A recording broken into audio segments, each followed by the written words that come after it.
when they are about 6 or 7, or sometimes earlier, but that's not time. That's a relationship. How do you mean? Before you think I'm totally crazy, when you study time or space, you have to be serious about it, and you say, what am I studying?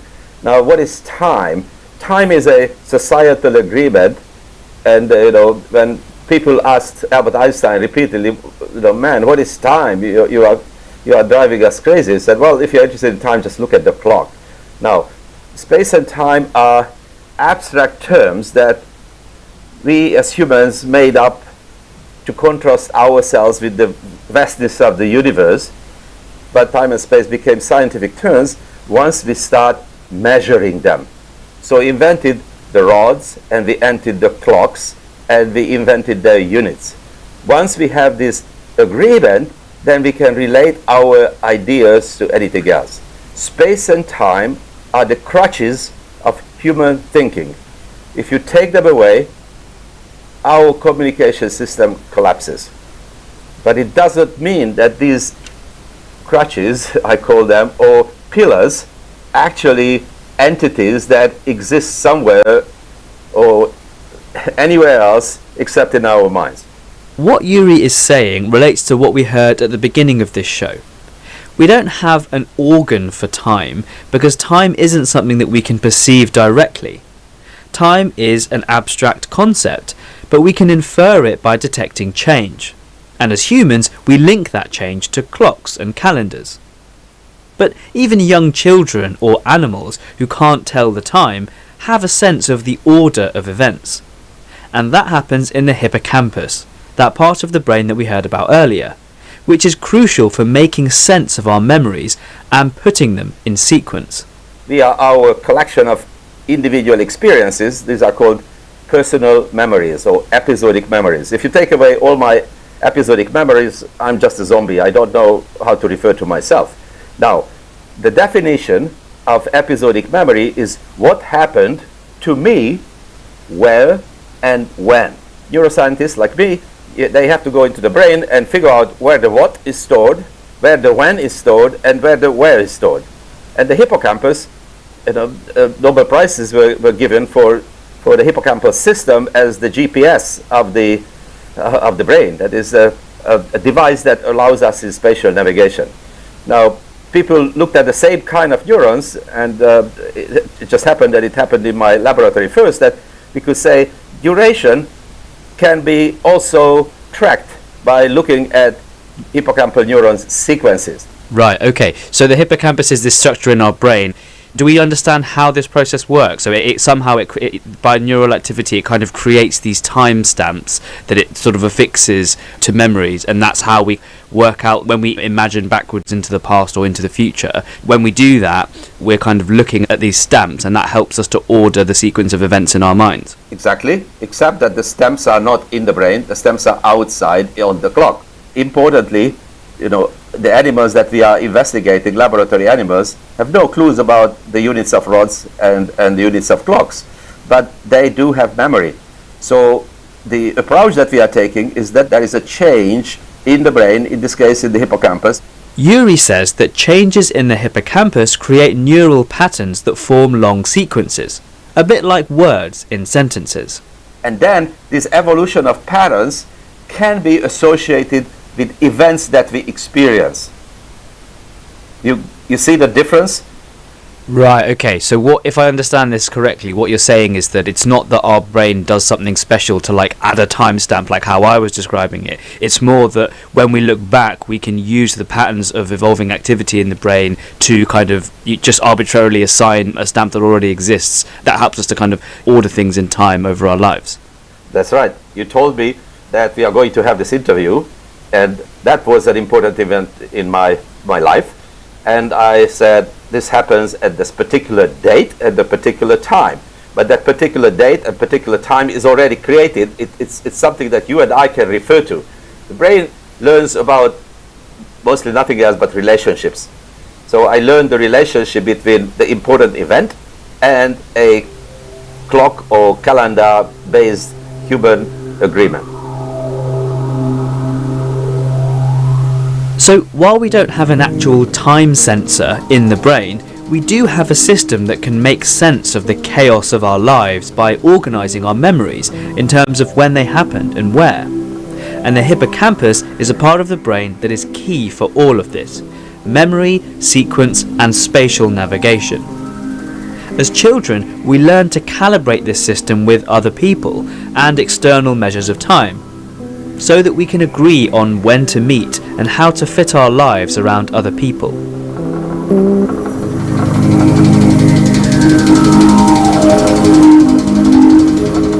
We started this show with Marie's question about whether we have a sense of time, and I think it's only fitting that we end with her too. I wanted to hear what Marie thought about what we discovered, so we told her what we'd found out. That while we don't sense time like we sense sound or light, we can still detect time passing because of the signals we get from our changing bodies or the snapshots we receive from the outside world. Well, it all sounds absolutely true, and I think I experience it like that too. But once it's stuck in my brain, you have this memory, it just floats away. I don't feel like it's been 7 days or 7 years. That is really interesting. It's all the same anyway, so it feels like a little piece where the information is supposed to get stuck to that doesn't exist. One of the things I think you might be interested to learn is that we learn about this part of the brain called the hippocampus, and the hippocampus seems to be very important for memories, but also it seems to be very important for spatial navigation and also for this sense of time. So again, that connection between memory and time and space. And one of the things that scientists think the hippocampus does is the part of our brain that creates order out of the sequence of events. Does that make sense? Yeah, and I think it's very interesting you said that the spatial. I'm absolutely rubbish at that. I mean, I can always find my way if I'm out walking or driving, but if I'm sitting like here at work and someone asks which way is Gothenburg or which way is London, and I usually point in the wrong direction. So I know you haven't listened to the whole program yet, but just from what I've talked to you about and the summary that producer Joe sent over to you about what we found, I mean, what do you make of it? Do you think we've kind of answered your question? Do you have a greater understanding of how our brains sense time and how it processes it to kind of make sense of the world? Yes and no. It feels like I learned so much more, but I realized that there is so much more I do not know yet. So it gave a lot of answers, but it opened up a lot of more. So. Well, thank you so much again for getting in touch with us, and thank you also for for talking to us and you sort of sharing your own experiences and recording your own experiences for us. Well, and thank you so much for answering my question. Very hard question, but thank you for trying. You are most welcome. This is it for this week's episode of Crowd Science from the BBC World Service. The question was from me, Marie, in Sweden. The show was presented by Anand Jagatir and produced by Joe Glanwell. If you have a question on any science subject and you want some answers, why not email crowdscience@bbc.co.uk.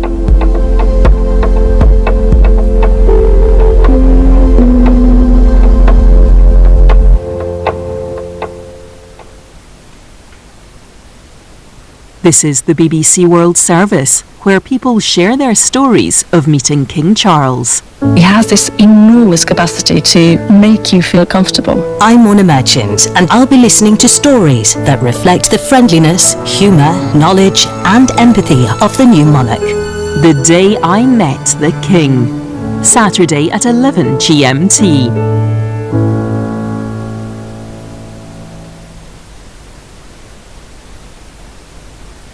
at bbcworldservice.com. Music Life. I'm Gaye Sakyol, a singer, producer and painter from Istanbul. Joining me are some of my favorite artists who are really inspiring me at the moment. First up is a saxophonist from the USA. It's Dana Coley.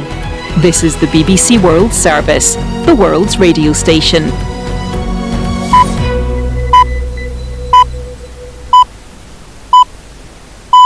Hello and welcome to the History Hour with me, Max Pearson. The past brought to life this week through first-hand stories about dogs in history.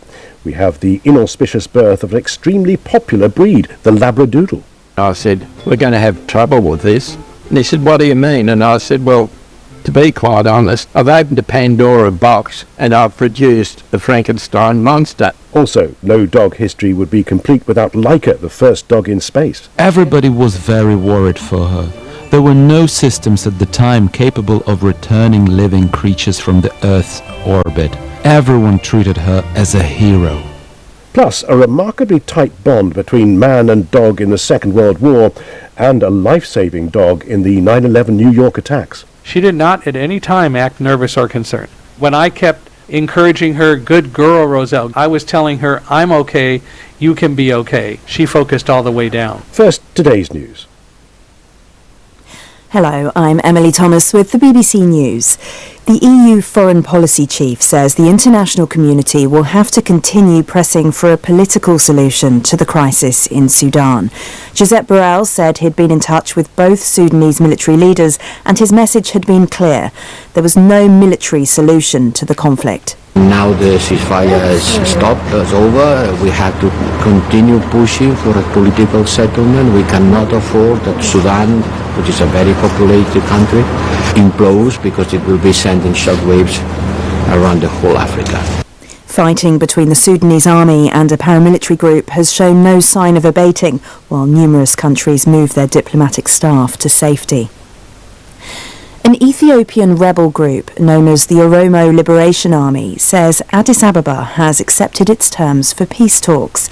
Richard Hamilton takes a look at the decades of grievances of the Oromo people. They were initially independent until the last decade of the 19th century when they were colonized by Abyssinia, and under the rule of Haile Selassie the Oromo language was banned and its speakers were humiliated and mocked to help the Amhara culture dominate.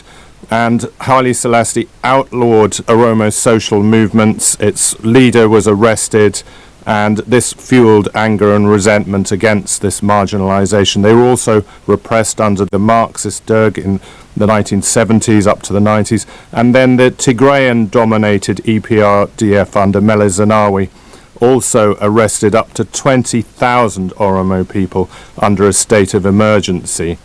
Greenpeace says China's push for new coal-fired power plants risks climate disaster and could lock the world into a high-carbon pathway.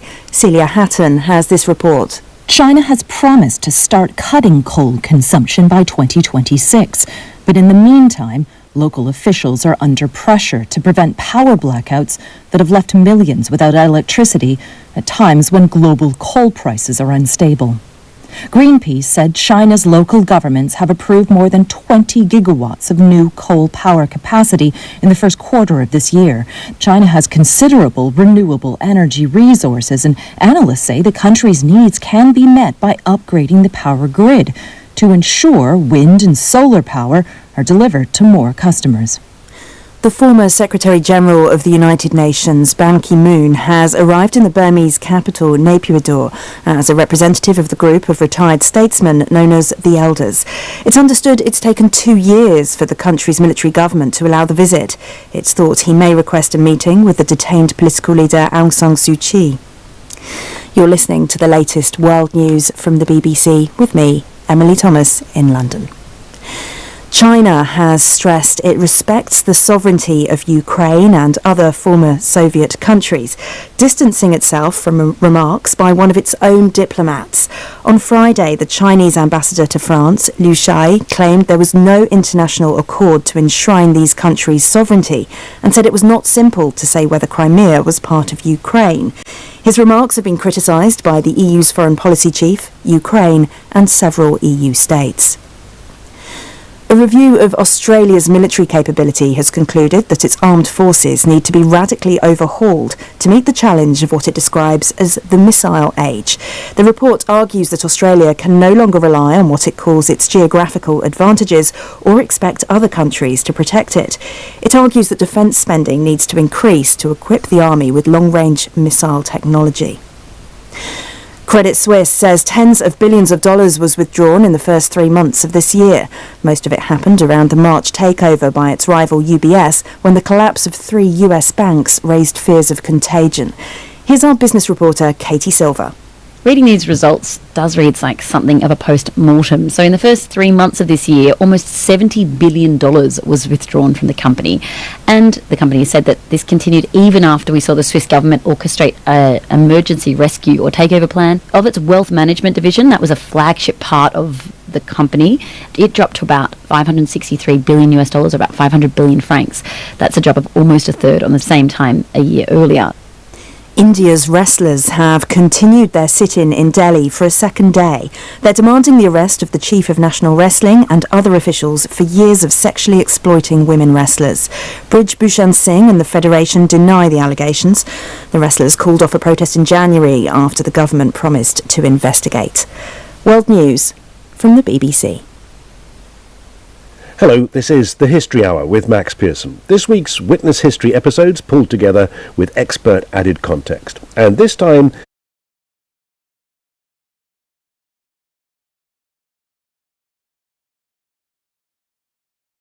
whether that's in life sciences, where we want to make sure that drug discovery happens here, whether that's in AI, data and technology, or indeed financial services. In all those areas and more, we need to make sure that this is the country where innovation is happening fastest, happening safest, that the jobs are being created here, that the new products and services of the future that are going to transform our lives are all being invented here. We also need to make sure that we keep trading. That's always been our history. And that's why I was delighted that recently we joined the CPTPP trade partnership, the first big non-Pacific economy to do so, because we know where future growth is going to come from, and we want to make sure that all of you, our country, our companies, can be part of it and take advantage of it. And lastly, and perhaps most importantly, we need to make sure that all of your businesses have access to the skills and the talent that you need to drive growth. That means thinking about skills in a radically different way to how we used to in the past, because it's not linear anymore, that you go from school to college to university and have a job for life. You know that. We need to make sure that at every stage of people's careers, they get the support, the investment they need, to get the skills they need to power your businesses to greater heights. But alongside that, we unapologetically want to make sure that this country is a beacon for the world's most successful, talented people. We want to attract the best and the brightest from around the world to come here, to research, to study, to create new businesses, to come and work in your growing companies. That's the migration system that will deliver. Now, if there's one overarching message that I want all of you and everyone watching to take away from today, it is this. We want businesses, small and large, to know that this government has got your back. Now, you saw that from me as Chancellor during COVID. And I don't just say these things because that's my own background. I say that because I know, this government knows, that it's you, it's your businesses that create the jobs, the opportunities, and the prosperity that our country depends on. It's an extraordinarily special thing that you all do. And I and the government are very grateful to you for doing it. So that's what we want to talk about today. We are here to listen to all of you, to understand your views, and then, crucially, to make sure that we act on them.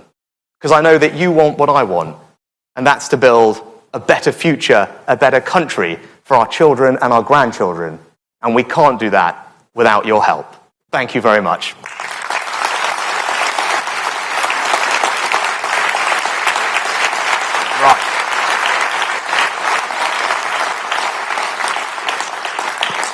Okay, right, let's open this up for some questions. I think there are some mics roaming around. You can put your hands up in the air, and please do introduce themselves. I might know who you are, but we want to make sure everyone knows who you are. Shall we start down here? Venkat.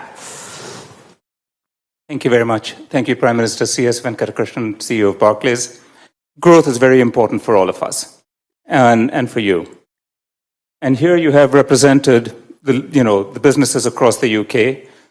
How can government and businesses work together to mobilize private capital, which is so much more important today, both domestically and globally? Brilliant. Right, well, Venkat, great place to start. Look, Venkat, Barclays, financial services. That's partly my background as well. And you know what? It should be everyone's interest for us to support our financial services industry. I'm really proud of our financial services industry. It's one of the best in the world, if not the best in the world. And it's not just about what happens in the square mile in the city, even though that's where many of you in this room will have come from. Because financial services employ, and professional services employ, something like 2 million people in our country. Think about that, 2 million people. Do you know what's even more interesting? Something like 2/3 to 3/4 of all those people are not in London and the South East. Right? Those jobs in financial and professional services are being created all across our country, in every part of our union, and that's why it's important that we continue to support the industry to do what it does. And not just for its own sake, because actually, Venkat, as your question goes to, is that industry allows our companies, our growing companies, to get the money they need to fuel their expansion. So it plays an incredibly important part in delivering that future growth. So what are we doing? Well, one thing we're doing, and I can see Amanda here in the front row, is after Brexit, we're able to reform Solvency II. Right? That was a reform that we inherited. After Brexit, we're able to reform it for the insurance industry. What does that mean? It means we can unlock tens of billions of pounds of capital that can be deployed into more productive uses. That's what the Chancellor's delivering. That's going to be transformational for our economy. But not only that, we're not stopping there. There's 30 more things like that the Chancellor's also doing. So if you've got a chance, go and look at his speech, the Edinburgh reforms, wholesale capital markets, our stock markets. You name it, we're looking at it to see how we can ensure that we have the most competitive and dynamic financial services industry in the world, because that's how we'll deliver on what you're asking, Venkat. It's how we'll make sure that the billions, if not trillions of pounds of capital that exist can all be invested in those companies to make sure they can deliver growth and jobs here in the UK. It's one of the fantastic opportunities of Brexit. We are seizing that opportunity and working with you. That's how we're going to fuel the growth of the future. Right. Well, we'll leave that event there for now. If you want to continue to watch the Prime Minister being questioned by business leaders, you can do so by scanning the QR code on the screen right now, and that will take you to our online and digital platforms. In the meantime, I'm going to go back to Maurice Button, the organiser of City Week. Of course, Maurice, very interesting there. The first question was from C.S. Venkat, the Barclays Chief Executive, all about financial services. Did you take any encouragement from what you heard there? Well, I think the Prime Minister, generally speaking, was being very pro-business, and it's important that he should be. The roads and the hospitals and the social services the country needs come from a successful economy, a growing economy, one that's not too fettered by undue regulation and so on. So I take great comfort from that. And of course, financial institutions and financial services drive the economy. They finance the real economy. So anything which is pro-business is pro-financial services. We welcome that. Worth pointing out, financial services employment is actually up some 45,000 since before the pandemic. So it's a sector that's thrived pretty well regardless of the broader backdrop. Yes, it is, because it's extremely international. So whilst there's a very strong domestic financial services industry, here in the city, everybody prides themselves on how international their services are. And it's one of the largest exporters of financial services in the world. Do you think the public, the country as a whole, I mean, you mentioned that this event was launched in the aftermath of the financial crisis when, let's face it, the banking sector in particular was in the doghouse. Yeah. Does the broader public appreciate the importance and strength of the financial services sector, do you think? I'm not sure that they do, and that's really as a matter of education and communication.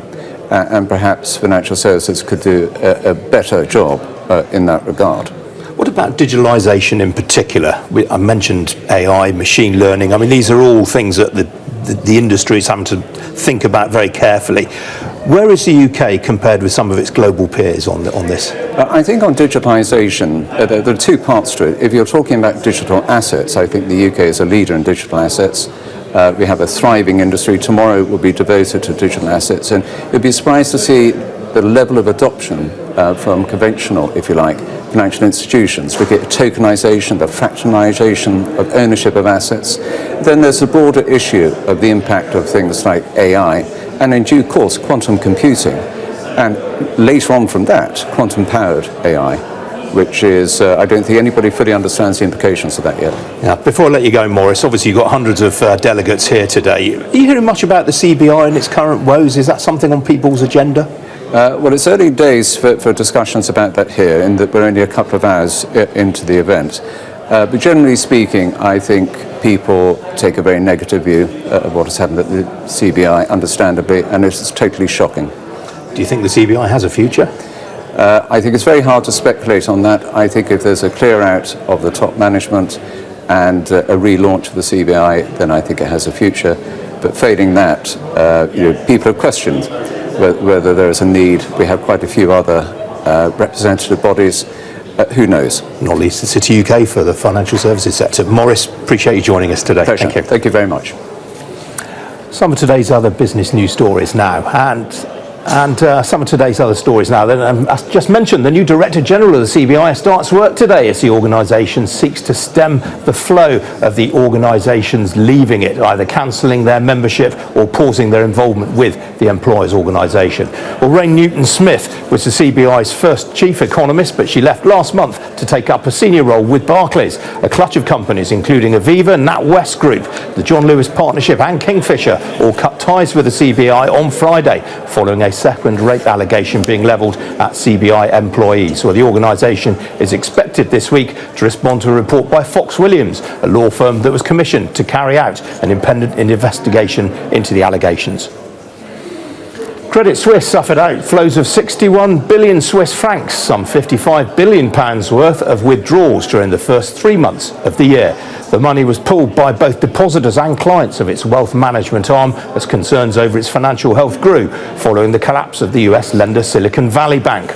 Well, Credit Suisse, which has since been rescued by its larger rival UBS, said that the outflows had moderated but had not yet reversed. The healthcare services provider Medica Group, which supports hospital radiology departments, has become the latest London-listed company to agree to a takeover by a private equity buyer. It's agreed to a takeover by IK Partners, the private equity firm specialising in investments in Northern Europe, in a deal valuing it at £269 million. Well, Medica, which was founded in 2004 and which floated on the stock market 5 years ago, is a specialist in teleradiology, the transmission and display of radiological images, such as CT scans and X-rays, in a location independent of where the patient is situated. And the average sum being required of a first-time buyer has risen to a record £224,963. It emerged this morning. That was up 2% year-on-year and up 0.2% on last month. Well, the figures were published by the online property portal Rightmove, which revealed that the asking price for an average home is now £366,247. Well, that was up 1.7% on last year and up 0.2% on last month. Rightmove said the increases were lower than were typically seen at this time of the year. Now, one of the key themes at City Week is digital assets, and in particular how the potential of emerging digital asset ecosystem can be fully realised. Well, joining me now is Barney Reynolds. He is the global head of the financial services industry group at the law firm Shearman and Sterling. Barney, good to see you this morning. Good to see you too, Ian. All of the media noise is around cryptocurrencies, but digital assets is actually much bigger and much deeper than that. You're right, it's a vast arena. Basically, every existing financial asset can be digitised, and is being digitised. And in fact, you can digitise any legal entitlement at all and trade them. So interest in properties, cars, rental homes or whatever. So it's a very exciting development. Now, at the centre of this, in this country, is the Bank of England looking at a central bank digital currency, sometimes referred to as Bitcoin. Do you think this is going to happen? It might. They're looking at it carefully. I mean, essentially, the thing that they're trying to solve for is the digital world needs an on-chain digital payment instrument. And it might be that the central bank needs to step in and offer its own in order to continue its control of the currency and managing the value of sterling. Alternatively, there are various other solutions private sector solutions that may prevail. Do you think these central bank digital currencies can coexist with crypto? I do. I don't see why not. I mean, I think if it's properly managed, a central bank digital currency will provide a stable payment instrument for the market and be quite attractive. Now, obviously, there are issues that come with that. Privacy being a well-known one, and also, it effectively potentially puts the commercial banking sector at risk of a flight by depositors to the central bank digital currency, because obviously that's safer issued by a central bank rather than by a commercial bank. So there are some big issues to be navigated around that. Well, quite so. I mean, you don't really think that this poses a threat to financial stability, though, if it's handled in the right way? Not if it's done in the right way, and that's what the thinking that's going on is all about. Has the UK lost any ground? I mean, for example, the People's Bank of China already has their CBDC up and running. Right, in trial. I mean, yeah, to some degree. I mean, I don't think there's ground lost, no. I mean, the US hasn't introduced one yet. The ECB is proposing to, but we're not, I don't think, meaningfully behind it. I think it matters. I think the main thing is if we do it, to do it right. And what about the regulatory environment? Where would you put the UK in that regard? Well, there we have a fantastic opportunity because a lot of the world's mucked up on digital assets. I think the first phase of digitization has been marked by businesses using offshore centers, offshore financial centers in the Caribbean and around the world. And in the case of FTX, the blow-up of FTX, the sort of credibility of those zones is somewhat in question. And in the FTX, the US had sort of essentially allowed its legal system to manage FTX, and there was an onshore FTX business in the US. We haven't allowed them into here. So they're sort of bruised by that, and the credibility of the US system is somewhat in question. Yeah. So the opportunity for us now is to come up with something that is like a magnet, which plays on the fact that we have the most trusted legal environment and regulatory system globally. So everyone will wish to come here and set up here, and I'm hearing that from the market, I'm hearing that from clients. That's good to hear. What are going to be the challenges, though, in getting there? So it's a difficult thing to do. It's deceptively, I mean, our system is deceptively simple, and that's, in a way it's genius, but it's very hard work to make it work well. The government are already consulting sensibly on it. The Treasury have got a very thoughtful paper out, but there's a lot of work to be done, which is mapping the digital assets out there in the world in sort of real terms onto our concepts of regulation, and then adjusting our concepts to fit properly, which will mean stripping away some rules where the digital assets get rid of risks that exists in traditional form, and also adding some rules where digital assets create new risk. And that tailored approach really is something that the UK is going to excel at, and it's already starting to happen. The good thing is, others who've been trying to do it haven't done it in a very sophisticated way. So the EU, for instance, has got something where they've introduced sort of concepts from a library, e-money tokens and asset reference tokens, which bring into play all sorts of debates about what's in them and what isn't. The genius of our system is to take simple concepts and map them in a much more intuitive way. If we do it right, it'll be fantastic, and I think we can. Good nose on which to end. Barney, great to see you this morning. Enjoy the rest of City Week. Thank you. Still to come here on In King Live. We're going to have a look at how global markets are doing this Monday morning. Don't go away.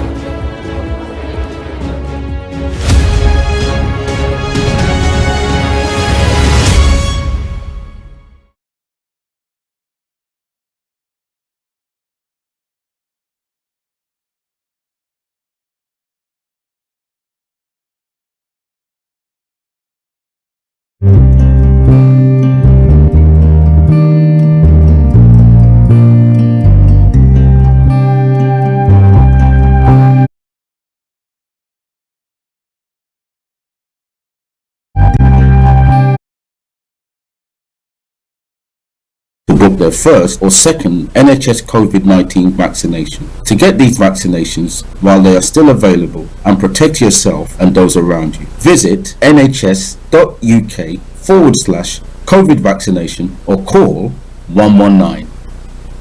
Today, Dr. Joe Wende is here to discuss why we need to embrace NHS screening for a longer, happier and healthier life. Hi, my name is Jo Rwende. I'm a doctor by background, a consultant in public health, and I am the cancer screening public health lead for NHS England in London. How many NHS screening programs are there? So we have about 10 NHS screening programs, which are actually offered from pregnancy all the way to our later years. So pregnant women are offered various screening tests for things like infectious diseases and to detect genetic abnormalities in the baby. And then we have a variety of screening tests that we offer newborns. Including things like testing their hearing, checking if their hips are okay, and checking for other genetic disorders. And then in later life, we start offering people with diabetes an annual eye screening test every year from the age of 12, and we offer men a screening test called an abdominal aortic aneurysm screening test in the year that they turn 65, and all adults are offered cancer screening as well. So we offer the cervical screening program to women between 25 and 64. We offer bowel cancer screening to men and women aged between 56 and 74, and we offer breast screening to women from the age of 50 up to the time that they turn 71. How can we prevent cervical cancer? So cervical cancer is one of the cancers that we can totally eliminate. One of the most important things that we need to do is to make sure that young boys and girls are vaccinated. The vaccination is offered to year 8 and it remains free up until the age of 25. And the benefit of the HPV vaccination is that not only does it prevent cervical cancers, but it can also prevent certain mouth and throat cancers. It can also prevent certain types of anal cancers, and it can prevent genital warts. What is the role of cervical screening in preventing cancer? Also very important is taking up the offer for cervical cancer screening. So from the time that you are 25, you'll be offered a cervical cancer screening test, sometimes called a smear test. And if you have HPV, this virus, we check to see if you have any abnormal cervical cells. And if you have those abnormal cervical cells, you'll be offered the opportunity for us to take a closer look and for us to potentially remove those abnormal cells. The combination of HPV vaccine and cervical cancer screening means that we actually have the tools to actually eradicate or eliminate cervical cancer once and for all across the world. Do women know what to expect when going for breast screening? You will receive your breast screening invitation for the first time between the age of 50 and 53. And the breast screening test comprises of 1%. Well, with me this morning is Janet Murray. She's Head of Market Analysis at Brewin Dolphin. Janet, great to see you. A lot of profit warnings out lately, many of them from the tech sector. Yeah, hi, good morning, Ian. Thanks for having me here. Yeah, indeed, there has been a number of profit warning from companies, especially for the tech sector, and primarily the reason is because of economic uncertainty. So there was a survey out today by EY, and the companies were citing that there is so much economic uncertainty, and that's why a lot of businesses are pulling out their contract, putting it under review, or canceling it altogether. And that, of course, will have an impact on the businesses of these companies, especially the tech, software companies, because these businesses are quite cyclical. So when there's an economic downturn, the first thing that company usually cut is advertising or spending on tech investment, etc. So that's why we're getting more and more of that profit warning now. It's quite interesting that you're talking there about the fundamentals of the businesses, because obviously there was a big sell-off in tech last year that was largely driven by higher interest rates, and that obviously changes the way that investors look at future cash flows. Absolutely. I mean, what I mentioned was the economic uncertainty. Of course, high interest rate has a role to play in that, because ultimately high interest rates would make an economic slowdown more likely, and of course it really puts funding pressure on the company. So the companies cited in this survey also said it is getting harder and harder to get access to funding, especially for smaller tech companies. So that's why I think it will be quite a difficult, challenging environment for these small and mid-sized companies trading in the UK. That's a huge week this week for corporate earnings. I mean, we got off to a reasonably good start Q1 earnings season. What are you going to be looking at for this week? Well, this week is a huge earnings week for the UK, for banks. Basically, we have most of the large banks in the UK reporting. And of course, I think most people will be watching for the net interest rate margins, how sustainable that is going to be. Of course, the guidance on that going forward, because we had a pretty good run in terms for banks, in terms of their profitability. But that is likely to be challenged given that we are having the squeeze in the margin going forward because the bond yields have gone lower. And of course, the access, as I mentioned, the access to credit is getting more and more difficult. So I think that would be a key thing to watch, and whether these banks will be tightening their lending standards to the businesses. What's really struck me, though, thus far, earnings have actually been pretty good, and particularly, you look at something like Philips today, the share price up 10%. So investors have been a little bit pessimistic in terms of the outlook at times, it seems. Yeah, I think that the fact is a lot of people are worried about the economic uncertainty, and certainly the earnings growth expectation have been dialed back, consistently. So I think the expectation has been lower, so it is relatively easier to beat the forecast. Of course, it is still difficult, but I think because people have already lowered the expectation. But ultimately, I think the sentiment out there is still pretty doubtful. There is a rally year to date, but I think a lot of analysts out there are saying that this is not sustainable because we are likely to see more economic slowdown. Economic data has been resilient and better than expected, but who knows, because we have still to observe the lagged impact of interest rate rises and of course the impact from all these banking stress that we have experienced, which may not be visible yet. Yeah, now energy is obviously always close to people's thoughts right now. The story caught your eye this morning about a big Anglo-Dutch initiative. Yeah, so the government has announced that they will have a cable underneath the North Sea connecting the UK and the Netherlands called the Line Link. So that would basically link the offshore wind farms in the North Sea and connecting the electricity generated between UK and the Netherlands. So it will increase the current UK electricity generation capacity by 20%. But that is likely to start, the project is only going to be completed maybe in 2030, so there's still some way to go. But it's a great step in the direction in terms of longer-term energy security and, of course, the transition to net zero. And while I've got you, Janet, obviously we had quite a lot of economic data around last week, in particular inflation and earnings data. Do you think an interest rate rise is nailed on next month from the Bank of England? I think so. Well, first of all, the UK inflation is proved to be still very sticky. We're still over 10%, and particularly high relative to the US and the Eurozone, which has seen inflation come down already. And also wage growth is still elevated as well. So I think these factors suggest to us that the Bank of England will be pressured to deliver another rate hike in May. All right, Janet, got to leave it there. Good to see you this morning. Thank you. Thank you.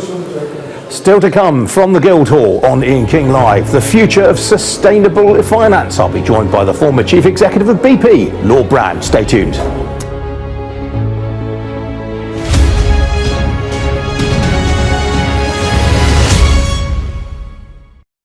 So you'll have two x-rays on either side, and this x-ray is called a mammography. The mammography will be done by women, and you'll be asked to undress from above the waist, so it's a good idea to wear a skirt or a trousers. The breast screening test, the mammography, can be painful or uncomfortable, but it only lasts 1 or 2 minutes.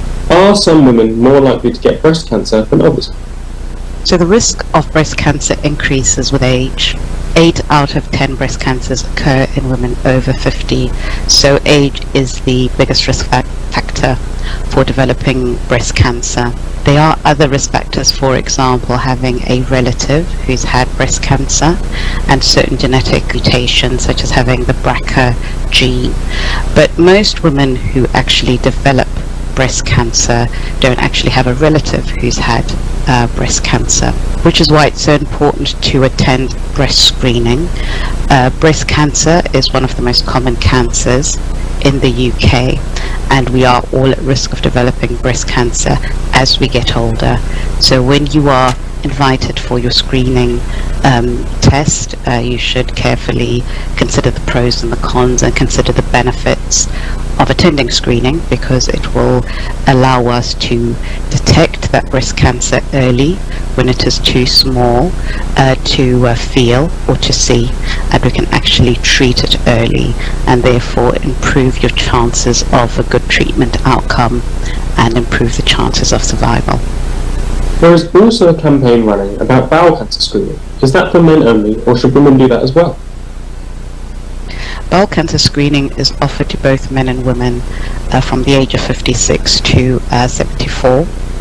And you'll be sent a bowel cancer screening test kit called a fit kit that you complete at home. You put a small sample of your poo into a test tube and you send it back to the NHS, and we'll send you back your results within 2 weeks. And 98 out of 100 people actually get a normal result and don't require further tests.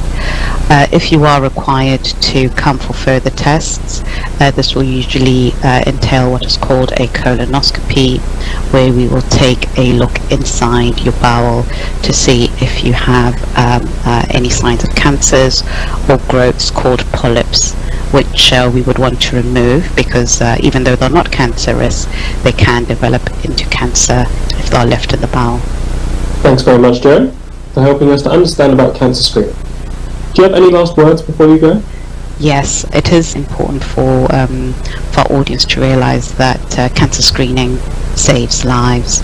So when they receive their invitation letter, they must read the information that is provided very carefully, and if they have any questions, they should discuss those questions or concerns with a health professional that they trust, or to speak to some of our charitable partners like Joe's Trust and the African and Caribbean Healthcare Network. More information is also available online at nhs.uk. Thank you for giving us the opportunity to spread the message that screening saves lives. This is supporting the transition to net zero. Well, joining me now is Julia Carboni. She is Director of the Natural Climate Solutions Alliance at the World Business Council for Sustainable Development. Julia, welcome to you. You better explain what the Natural Climate Solutions Alliance is. Yes, well, there are a lot of words to unpack there, but first of all, it's an alliance. That means it's like a coalition of different stakeholders. We have around 60 organizations at the moment, and we have 3 groups. We have businesses, we have NGOs, and solution providers in the space of climate change. The main focus of the NCS Alliance is to catalyze demand for high-quality natural climate solutions purchased on the voluntary carbon market. Yeah, so for the uninitiated, what is a voluntary carbon market? So the voluntary carbon market is the place where buyers and sellers exchange credit, like a certificate that represents 1 ton of carbon equivalent that is being either reduced or removed, and they basically purchase that certificate and they own it. So there are a lot of discussions about how to report on it, how to put it in their inventory, but this is to say that the voluntary carbon market is not a replacement to what companies need to do within their own value chain in terms of decarbonization. Is considered a complement, an addition to, and it's a really good opportunity for companies to go beyond what they have already committed in terms of net zero. And who do they buy these credits from? That's a good question. There are a lot of players out there, so that also creates a little bit sometimes I think a headache, especially for companies that are starting in this business trying to figure out how to invest, right? But there are sometimes credits can be purchased directly from what we call project developers, and other times there are intermediaries, just like in every market, right? So there are intermediaries that go out, take the credits from the project developers and make them available sometimes with additional, let's say, additional packaging around, because they do some kind of reporting or they do some verification on top. But what we say is that not all carbon credits are the same. Well, I mean, if I'm a big corporate, how do I know that the carbon credits I'm buying are genuinely going to be reducing carbon emissions? That's the key question today. So what is important is that these credits have been issued by carbon crediting programs that are credible. And the credibility of this carbon credit comes from some kind of accreditation. So right now we have a platform which is Corsia that accredits the carbon crediting program that can offer credits to the airlines. And many organizations, even if they're not airlines, use this accreditation as a kind of like a quasi, global accreditation. But a few weeks ago, ICVCM, so the Integrity Council for the Voluntary Carbon Market, has issued the core carbon principles and the assessment framework, which in the next few months will help identify which carbon crediting programs and methodologies are of high integrity and therefore credible. So the people who are selling these credits, their work is being properly audited? Yes. Yeah, exactly. And do you eventually see there being a sort of global standard for this rather than the way that we have in the accounting sector? You have IFRS and GAAP rules, for example. Yes, so that's exactly the purpose of the ICVCM. I have to say I'm a board member, so of course I have a stake in it. I really believe in it. The idea is that this is a voluntary carbon market, and the voluntary is a really important point because it enables also innovation, new ideas, new experimentations, and so on. But still, even if it's voluntary, you need some kind of, regulations, and this is what ICVCM will come with. And where's the take-up most strong right now?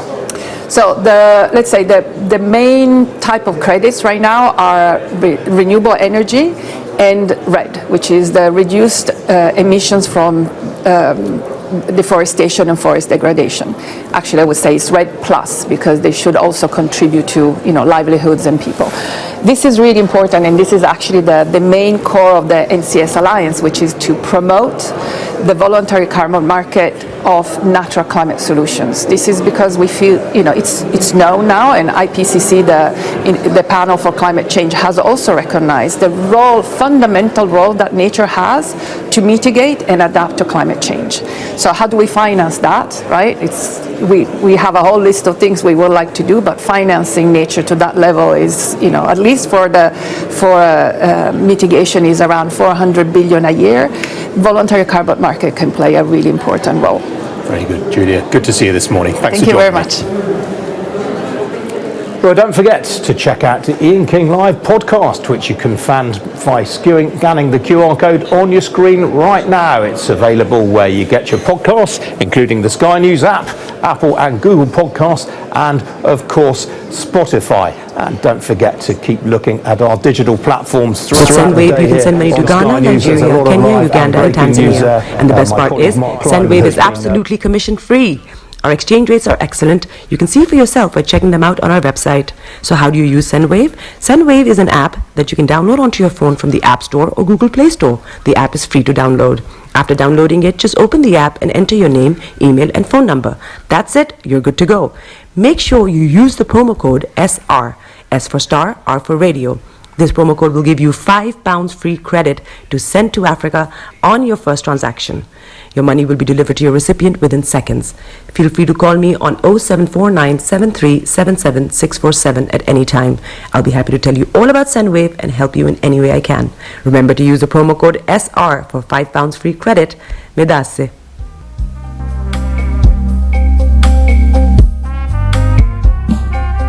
Are you looking for the fastest, reliable, and trustworthy door-to-door shipment company? Well, look no further. When was the last time your family received a shipment back in Ghana on time and in time? You are not sure?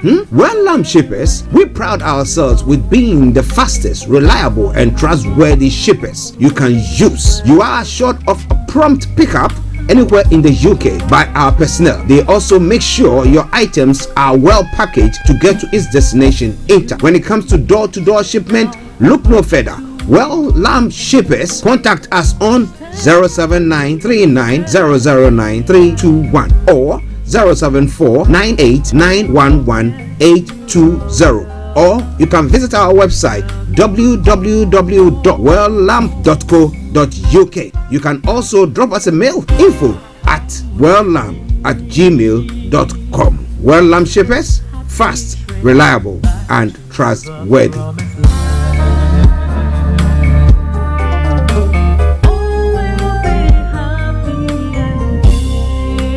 Hi there. Are you dreaming of owning your own house in Ghana? then you will need a well-documented piece of land that is free from troubles. I highly recommend My Africa Property for any size of land that you will need. With My Africa Property, lands are available in Pram, Sopoli, Tohenia, Ogome, Dodova, Winneba, and many other locations at affordable prices. These locations are about an hour away from the airport, only 35 minutes from the motorway, 10 minutes drive from Central University College, 10 minutes drive to the beach, and close to Pram Senior High School and Ghana Men's Soccer Center of Excellence. For more details, visit our website www.myafricaproperty.com or call our UK office on 0208 123 2523. For our US and Canada offices, call us on +1 585 184 994145. You can also email us at ghana@myafricaproperty.com. Getting onto the property ladder has never been easy until now. Join us this and every Thursday from 7 p.m. to 8:30 p.m. live on the Property Hour show on Starr Radio UK, where we talk to mortgage brokers, property developers, estate agents, landlord, tenant, property consultants on how to invest or get into the property business and make money. You can't afford to miss this. The Property Hour show is your best source into the property industry.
This is Starr Radio UK.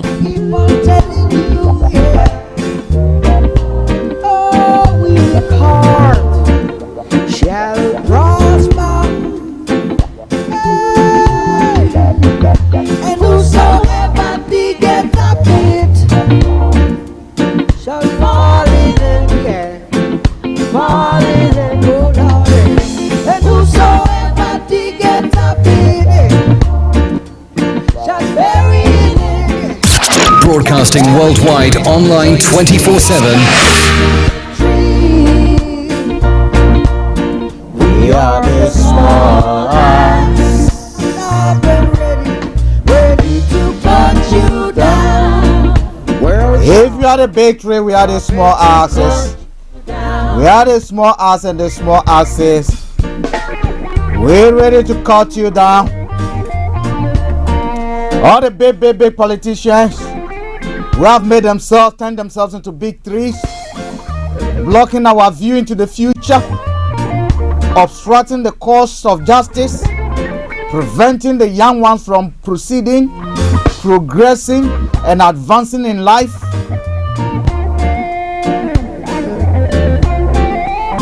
They are retired, but they will not go home. They still sit in the offices. preventing the young graduates from getting new jobs. Today we declare you the big threes. We got the small asses and we are coming your way. We're coming to chop you down.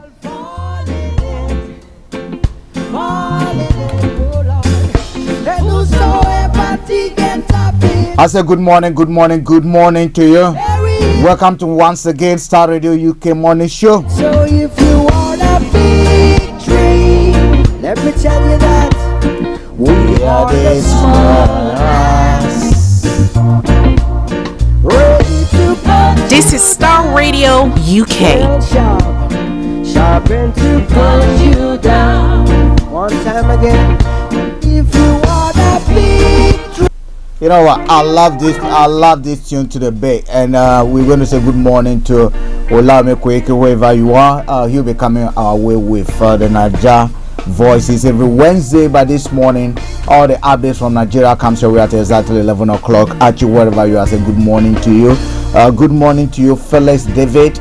Good morning to our big man in the house, our producer Francis. I say good morning to you, Gina. Good morning to you, Regina. Good morning to you, Caroline. Good morning to you, Kofi Ale. Special good morning to you as well. And Sam, I say good morning to you. This Saturday we're going to say we'll converge and we'll say what we can do. We'll see what we can do for our dad. But may his soul rest in peace and take heart. Bossman, wherever you are, say good morning to you. Princess, long time, Princess. I hope you're doing well. Oh no, I said you working iniquity to achieve vanity. Oh, that's all these big men in the offices. What do they think they are doing? Do they think they're going to live forever? Right? Everything they're acquiring, everything they've actually used their power to acquire will soon become vanity. Most of them are about 70. Let me tell you that we are the small. But we have program outline. We're going to go to our weather transport update. We start with your morning updates. We'll cross over to Nigeria, run through the rest of African countries, come home here. And then we end up in Ghana later on. And exactly 12:45, we're going to be crossing over to Cyprus for our Career 101 program with Linda. Well, sharp. HRH Linda.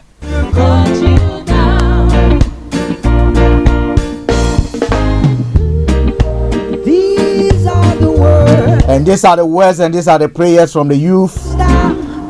These are the youth. The youth of Africa. This is our prayer. They want to destroy but will not die. All the big trees want to destroy but will not die. Take courage to listen to her wherever you are this morning. Once you're an African, always an African, wherever you are. Let's get hope. Let's get together. And let's put some of these big trees out of the way. So if you are the big. Unfortunately, because of what they are doing, most of them are going to come to hospital. They will not get doctors to treat them, you know. All eyes up and ready to punch you down. World sharp and to punch you down.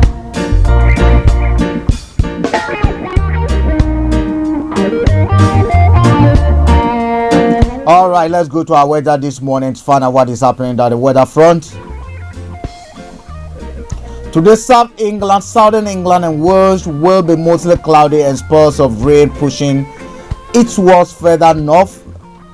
Patchy clouds and scattered showers this wintry in places. Windy in the north and cooler in the north as well. And tonight, the far southeast will see rain at first, but this will clear further to leave a dry and mostly clear night for most of the UK. The far north of the Scotland will see further wintry showers. You know what we're going to do? We're going to pause the music and then we'll come back to it a little bit. I love this music. I love this tune. I love this tune. Archie knows I love reggae. He actually fetched this one out for me, the cover version of it, and I love it. I can listen to it 20 times within a minute. I do not care. It's good, and it speaks a lot to some of us. It speaks a lot to some of us. Let's go to our temperatures. Let's see what the temperatures are looking at. Today we're going to be having the highest temperature today. We're going to be looking at 10 o'clock. We're going to be at 10 degrees. We're going to be at 10 degrees. So it's not that bad. It's not that bad. Currently, we're looking around 9. It's going to go to around about 3 o'clock. We're looking about 10 degrees. Manchester areas are going to be recording that. Other parts of UK, we're going to have Gainsborough 7, Grimsby 7. When it comes to London, again, we're going to be having around 11, 10. So basically, we're looking at around 10 for most of the UK. Blackpool around 7. If you look at Rotherham, we're looking at about 8. So it's not great. It's not great. It's not going to be great, but it's not the worst condition that we've seen.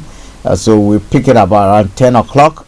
That from 10 o'clock to around 3, we're going to be having temperature rising.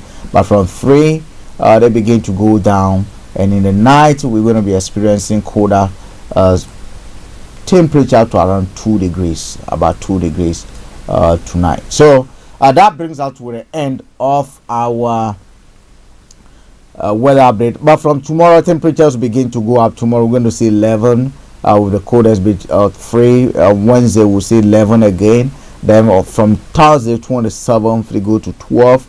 And by close of the week 29th, we're going to be looking around 15, with the lowest around 8 degrees. So the week is going to be coming with some good news for most of us anyway.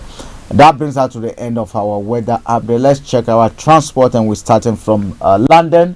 We're starting from London over here. We're going straight to the underground. We're going straight to the underground.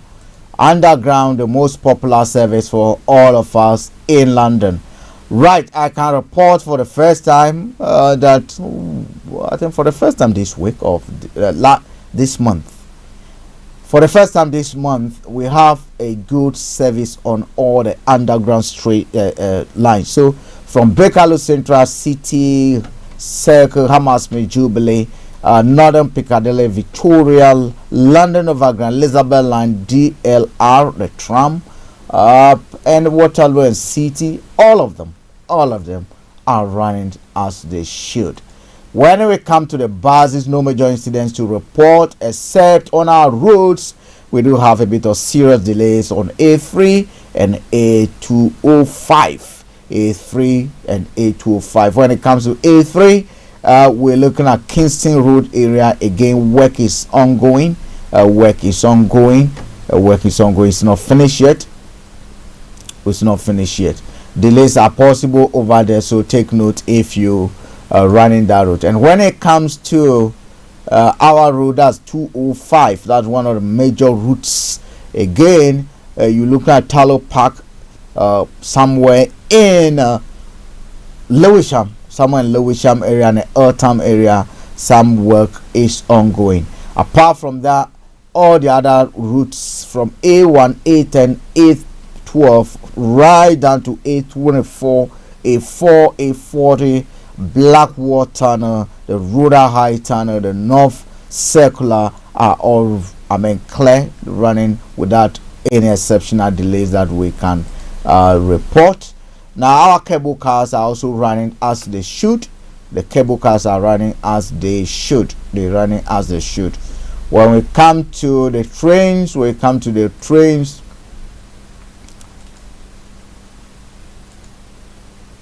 right, when it comes to the river boats, so we go to the river boats. All of them also running good services. So Woolwich Ferry, which is one of the most popular amongst all those river boats, is also running very good service as well. On the National Rail, we do have minor delays on the following lines: Thames Link, Southern, Southeastern, Southwestern Railway, Northern Rail, London Eastern Railway, Great Western Railway has severe delays as well. Then Great Northern have minor delays. Gatwick Express cross country all have minor delays. Apart from that, we do have the Atlantic Coast C2C Chiltern Railway, Midlands Railway First Haul trains, Grand Central Scottish Rail, Transport for Wales, all of them, Midlands, West Midlands trains, all of them running as they should. That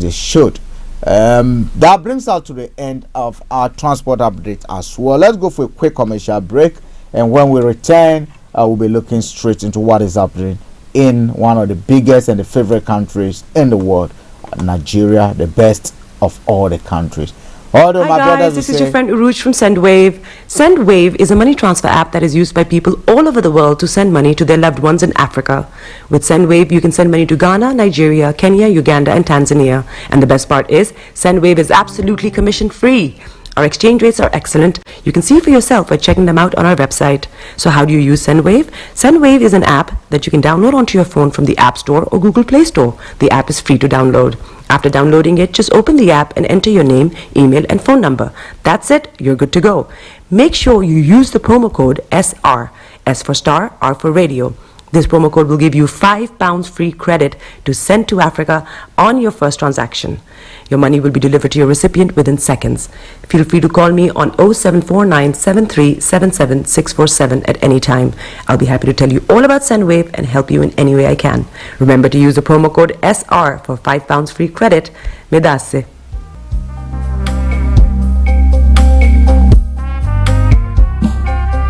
Are you looking for the fastest, reliable, and trustworthy door-to-door shipment company? Well, look no further. When was the last time your family received a shipment back in Ghana on time and in time? You are not sure? Well, Lamb Shippers, we pride ourselves with being the fastest, reliable, and trustworthy shippers you can use. You are assured of a prompt pickup anywhere in the UK by our personnel. They also make sure your items are well packaged to get to its destination in time. When it comes to door-to-door shipment, look no further. Well, Lamb Shippers, contact us on 07939009321 or 07498911820. Or you can visit our website www.welllamp.co.uk. You can also drop us a mail, info@welllamp@gmail.com. Well Lamp Shippers, fast, reliable, and trustworthy.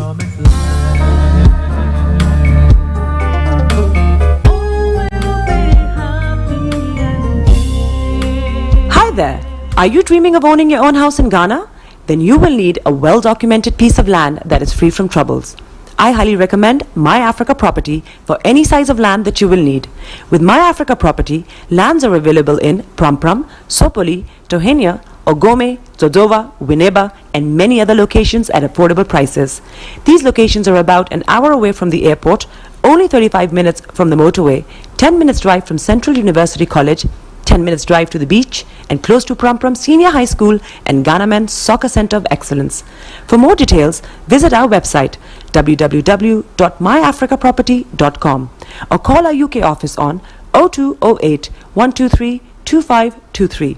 For our US and Canada offices, call us on +1 585 184 994145. You can also email us at ghana@myafricaproperty.com. Hi everyone, it's your girl BB Clement, the author of How to Go From Employee to Entrepreneur and the host of your weekly business show, BB Means Business, the show where we discuss everything you ever wanted to know about business but you were afraid to ask. How do I start my business? How do I raise the finance? How do I grow my business? Where am I going to find my customers? Join me every Tuesday at 1:30 p.m. on Starr Radio UK to get all the information and tips that you need to become a successful entrepreneur and become financially free. Remember, don't let life dictate to you. Rather, put your signature on life. Getting onto the property ladder has never been easy until now. Join us this and every Thursday from 7 p.m. to 8:30 p.m. live on the Property Hour show on Starr Radio UK, where we talk to mortgage brokers, property developers, estate agents, landlord, tenant, property consultants on how to invest or get into the property business and make money. You can't afford to miss this. The Property Hour show is your best source into the property industry.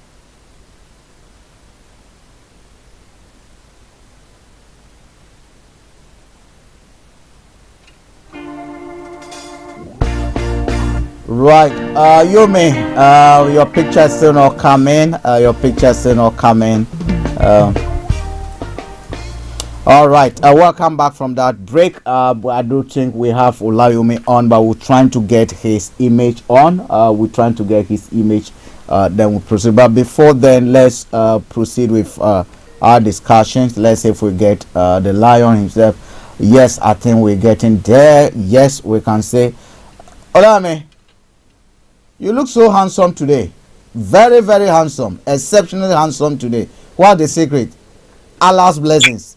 I use, what we can call, shea. Is it shea butter? Shea butter. The local one. The shea butter. The local one is very good in the sense that it removes all the, all those pimples that is on the face there. Whoa. And like we always say, happiness is not something until you have those millions of pounds or the dollars or the naira. Happiness is when you're doing something that makes you happy. And what makes us happy is, coming to speak to our people rather than sleeping out there, when we know that there's so much happening around the globe where, as people that are looking for Jesus Christ in Kenya, 47 people have died in starvation while they are trying to find Jesus Christ. And this is why we are saying to people that as much as we are religious people in Africa, we should slow down a little bit when it comes to religion as well. I say good morning to all our listeners around the world and welcome once again to Starr Radio UK, the finest African and Caribbean radio station in London. Thank you very much, Olawi. I hope your weekend was good. How was the Eid celebration? The weekend was very good. I would have loved to be in Africa, probably at least, even if it's not Nigeria, because of, I'm not too sure whether the federal government wants somebody like us to be on the ground. But even if I was in Ghana, I'm sure that when they cook that jollof rice, it might not be as good as the Nigerian jollof rice, but I know that the smoke is what makes the jollof rice very, very tasty. But eventually my wife cooked one with the gas here in London, and I believe we really enjoyed that. The Eid was very good, and it was also a very, very long break, but we are back again as usual. And as I said, good morning. So I don't know how to say good morning in China, but somebody's actually watching us from China, and they're already late in the night. I did ask, how is China? He said, well, I've been there for 20 years, and it seems that it becomes a home. And that shows that our transition away from Africa, whether you're living the offshore of Ghana, from Kenya, from South Africa, by the time we live in a particular country, after 20 years, we might as well call it home, especially when Africa is still in balance. It seems that Sudan is another way that we have been monitoring, and we're going to be talking about that as we have about almost 6,000 Nigerians stuck in the Sudan as we speak right now. Olami, thank you very much. Thank you very much. There's no place like home. But Olami, let me put this straight. Let me take you on something. On your Facebook and on your handles, I think there seems to be a fight that is going on. What is going on? Because we saw a picture coming scammer. What is going on? Let's say some record straight. Well, it seems that we've got to be very, very honest with ourselves. When we have a particular woman known as Dupe Onitiri, that we all thought that she was part of the movement. 9 months down the line, we have now been able to confirm with so many sources that she's not yet for the movement. She was actually sent as an agent, to infiltrate the movement. Yes, as many people follow different religious bodies, like I just mentioned, that almost 47 people died in Kenya because a pastor told them that when you go in starvation, you will meet Jesus Christ. She has actually infiltrated the movement. She has destroyed the movement internally. She has turned the movement into fracas with some of our media that is out there, projecting Igboho and Akintoye as the fraudsters and criminals. They've been labeling them as different kind of names, but like I always say, a scammer herself would not come out in a full, but they would do it in a way in 21st century by coming out to tell Yoruba people that she has declared a Yoruba nation. I don't know whether you were aware of that, but it seems that if you're aware, you're probably not even sure, because going to Nigeria, Nigeria is still a sovereign nation as we speak today. And that history means that she's one of the biggest scammer of 2022 by deceiving in deceit that Yoruba people will also have jobs. She took 5 million petitions from us. And when I say from us, from over 40 media that promoted the petition. But today, not only the website that projected that petition has been brought down, she cannot tell everyone where exactly is that 5 million petition. And you know what that means in UK, myself and you, when it comes to data protection. A lot of people that have signed those petitions sign it on the basis that some of the 40 media told them to do so. They are now asking us, where is the petition? Because they would like to withdraw their names and their family members. Dukwa Onitiri has refused to give us those details anymore, but she's still coming out, even though Professor Banji Akintoye have told us all to do away from her. Professor spoke on Saturday around her now saying that she's going to be putting out what they call interim government. That means she might be doing everything possibly best so that the federal government can label the Yoruba nation agitation as a terrorist or insolation to try to overthrow the government, which is not what exactly we are doing. Is a complete different thing entirely. That is generating a lot of conversation, and that is the background to that picture that you must have saw on the social media. Where is she based? That is another question. For the last 9 months up to a year today, nobody knows her location. Nobody has done any kind of meeting with her. Some people have now questioned us as well. How did we allow her to infiltrate us? Remember that she was well known, according to those that knows her, before she came on board. She came on board on what platform? Through one of our media back home, that she would love to be part of the movement. That introduction went through to the leader of the group, and then it becomes a conversation. She was also, according to her, that she's a wife of the late Chief MK Abiola. We know that Abiola had so many wives, so we don't know which of the numbers because nobody saw her before. But a lot of people that know her saw her in 2015 when she wanted to contest for the Lagos State governor. That was the last they heard of her before she fizzled away. But as we speak today, no Yoruba person knows her location. Nobody has had any one-on-one meeting with her apart from the Zoom conversation that she has been doing in the last 9 months.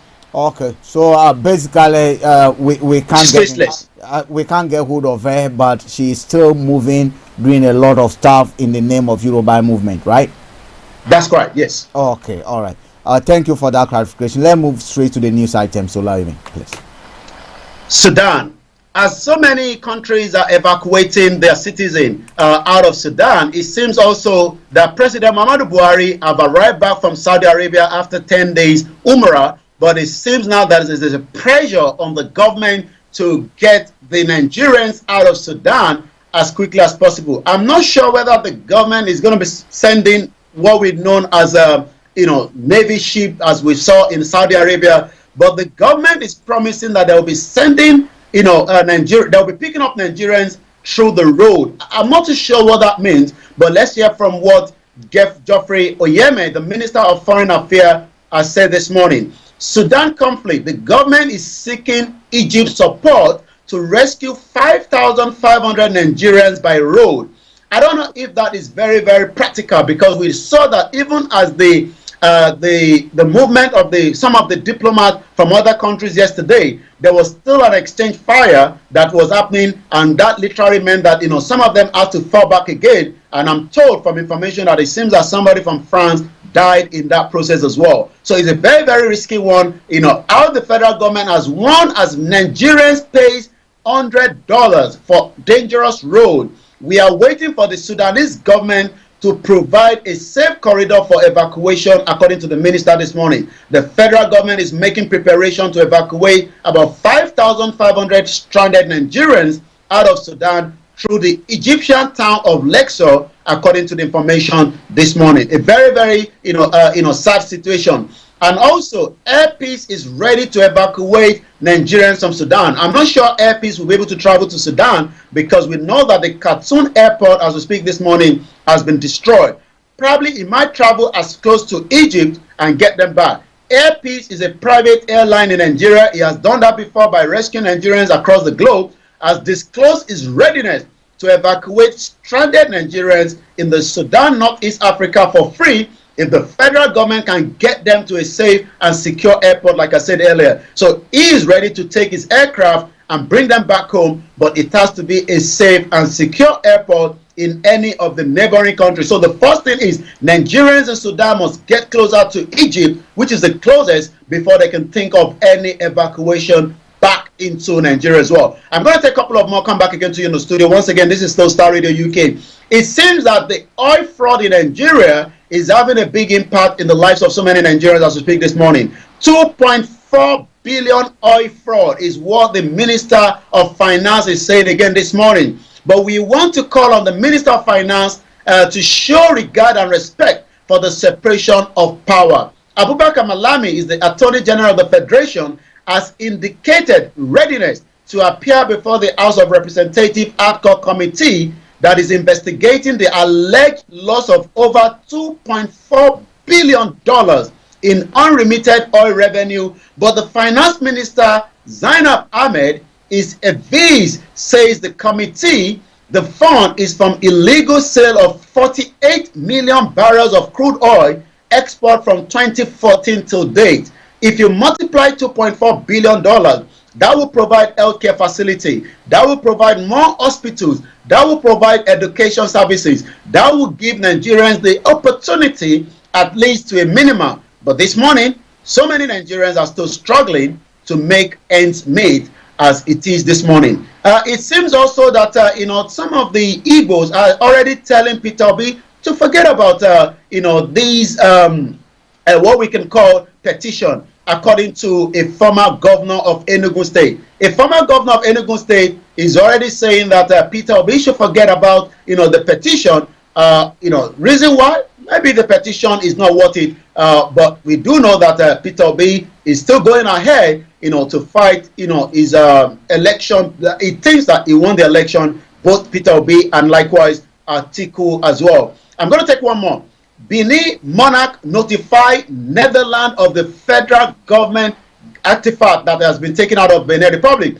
The Oba of Benin, Ewura II, has notified the Netherlands government about Nigerian government gazette recognized and vesting custody and management of the repatriated looted Benin artifact in Benin monarch. This was a statement released today by the chief press secretary to Ewura II, Mr. Igbo.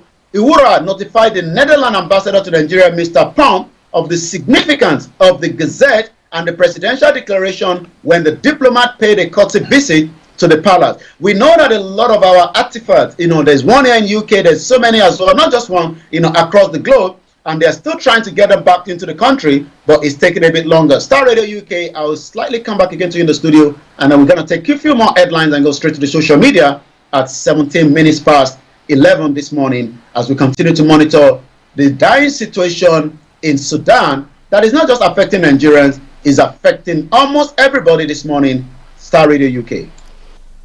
Olame, thank you very much. Let me go straight to this issue about people calling Obi to drop the petition. Why that? I mean, if for nothing at all, don't Nigerians deserve to know the truth about what exactly happened? And don't we think that at the court or at the hearing at the tribunal, a lot of evidence will come out to guide us against the future elections? I mean, I'm not looking at this as an issue to do with Peter Obi alone. It is about respect for the law, respect for our democracy, respect for what we want to do as a people. Because if we say we're going ahead as a democratic nation, we've passed a law that everybody must go according to it. INEC official, the chairman, is being paid by the taxpayers' money. It is his responsibility to ensure that elections are conducted according to the law so passed. So why are we dropping it? Why are we pressing on people to drop it, sweep it on the carpet? For me, I don't understand. What are Nigerians say about this? Well, the former governor, like I said, Senator Chimaraku Inami, believed that he described Obi's petition before the Presidential Election Petition Tribunal in Abuja as dead on arrival. Peter B supporter will not believe in that. Most of the obedient believe that they have a case against the federal government. Whether that case will be something that can be won at the tribunal. Let's remind Nigerians as well, and those that are listening to us, that President Buhari now have 35 days left. He has actually apologized to Nigerians, telling Nigerians to forgive him, and he has also said that if Nigerians continue to disturb him while he's in Daura, he will have no other option than to relocate to Niger Republic. And that is coming from the president, as he has promised. Buhari leave Nigeria with failed promises, as we say, but it seems that Peter Obi believes that he can still take back what belongs to him through the petition. How that is going to happen, we'll have to monitor that. But we know that 35 days from now, Tinubu is still not back in Nigeria from what I'm aware of, but we know that 35 days from now, there should be a changeover. But if there's going to be a changeover, that could be stopped by the petition tribunal, and that will literally mean that that might not happen, and Peter Obi might be, we don't know. We'll have to wait and see. That is a very, and what has been the reaction to the Law Society, the Legal Society president a few weeks ago called on the judiciary to ensure that the tribunal case is determined before the swearing in of the incoming president. What has that gone? How has that gone? Well, the swearing in of Tinubu, will go ahead as it's been planned already. So there's a lot. I saw Riaza of the military, some few days back, in Abuja. It seems that they're preparing for the handover. Buhari says he's going to do the handover, even though as many believe that handover is not yet necessary because of the, so many issues surrounding the election itself. But Buhari believes that, if anybody has a problem, they should go to court. And that is going to be, the whole issue. Like I said, they've served the APC, but they have a timeline that we have to wait for, until the whole tribunal kickstart. But the tribunal is meant to kickstart and probably give a result before May 29. And 35 days from now, Nigerians are all glued to find out what will be the outcome of whether Bola Ahmed Tinubu result will be upturned. And if that is upturned, then that means that we might have a new person coming through, whether it is Atiku, whether it's Peter Obi. But we know that each of these other two have to wait for the result of the tribunal result, which is going to take a couple of more days before we can find out. Wow. And Tinubu, we understand, has actually named 13 people to help in transitioning him into government. What is happening to that? What are the preparation? Because like I said, Tinubu is just preparing, just as he believes that he has won that election. He has been given the INEC return certificate, and he has already set up his committee to work with the present government for a proper handover. And that literally means that he must have also be preparing to name his cabinet as quickly as possible, probably as against Buhari that came in, and for 6 months President Muhammadu Buhari did not appoint any minister. Wow. Anyway, thank you very much, Olame. Let's proceed with other news items. Let's go straight and touch more other headline, and then we go straight to the social media at exactly 22 minutes past the hour this morning. A man cut off the girlfriend's hand, and she has actually died in Kaduna. A very, very sad news this morning as well. More activities of terrorism happening, but it seems that Nigerian government spent over $3.1 billion when it comes to the military spending last year. The question then is, why do we still have so much insecurity with the amount of money being spent by the military? It seems that the money continues to be spent, but yet the result is not coming out. Buhari, in almost 8 years, could not resolve the terrorism, the insecurity in the country, and that has left open so many Nigerians to be kidnapped, so many Nigerians to have died, in the hands of these, ISIS and the Boko Haram as well. And let's remind Nigerians and the international community that are almost coming to a week ago now, we have got Nigerians children kidnapped, and nobody still know the location or whereabouts they are. More of them got rescued, not a lot, but the question is, what more is the military doing with almost 3.1 billion spent last year, but without no result? And these are some of the faces of those managing the affairs of Nigeria military as we speak this morning. We're going to go straight to one or two more headlines, take you straight to the social media this morning as we continue. Imo Senator Izoma endorsed for the 10th Senate.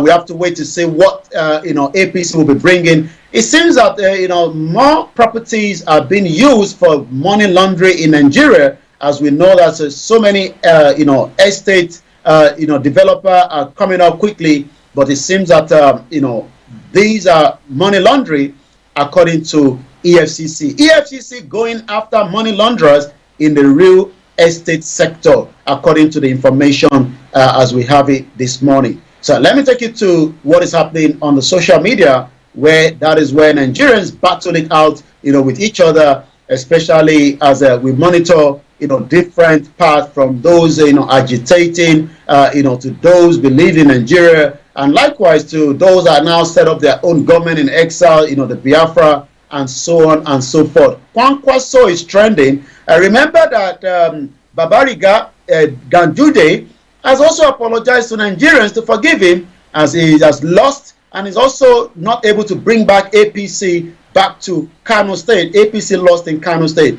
So what do we know that is trending this morning? Idi Amin is trending. I'm not too sure why. Southeast is trending at about 18,000 this morning. And we do know that Airpeace is trending. We know that Airpeace is ready to offer, a free service, but at a safe location to bring back Nigerians from Sudan, the war zone, as we speak this morning. So let's type in Nigeria as a whole and see what is trending at exactly 25 minutes past. Remember to follow us on Starr Radio UK on all the social media handle, where we bring you all the news and the headline coming out of Nigeria.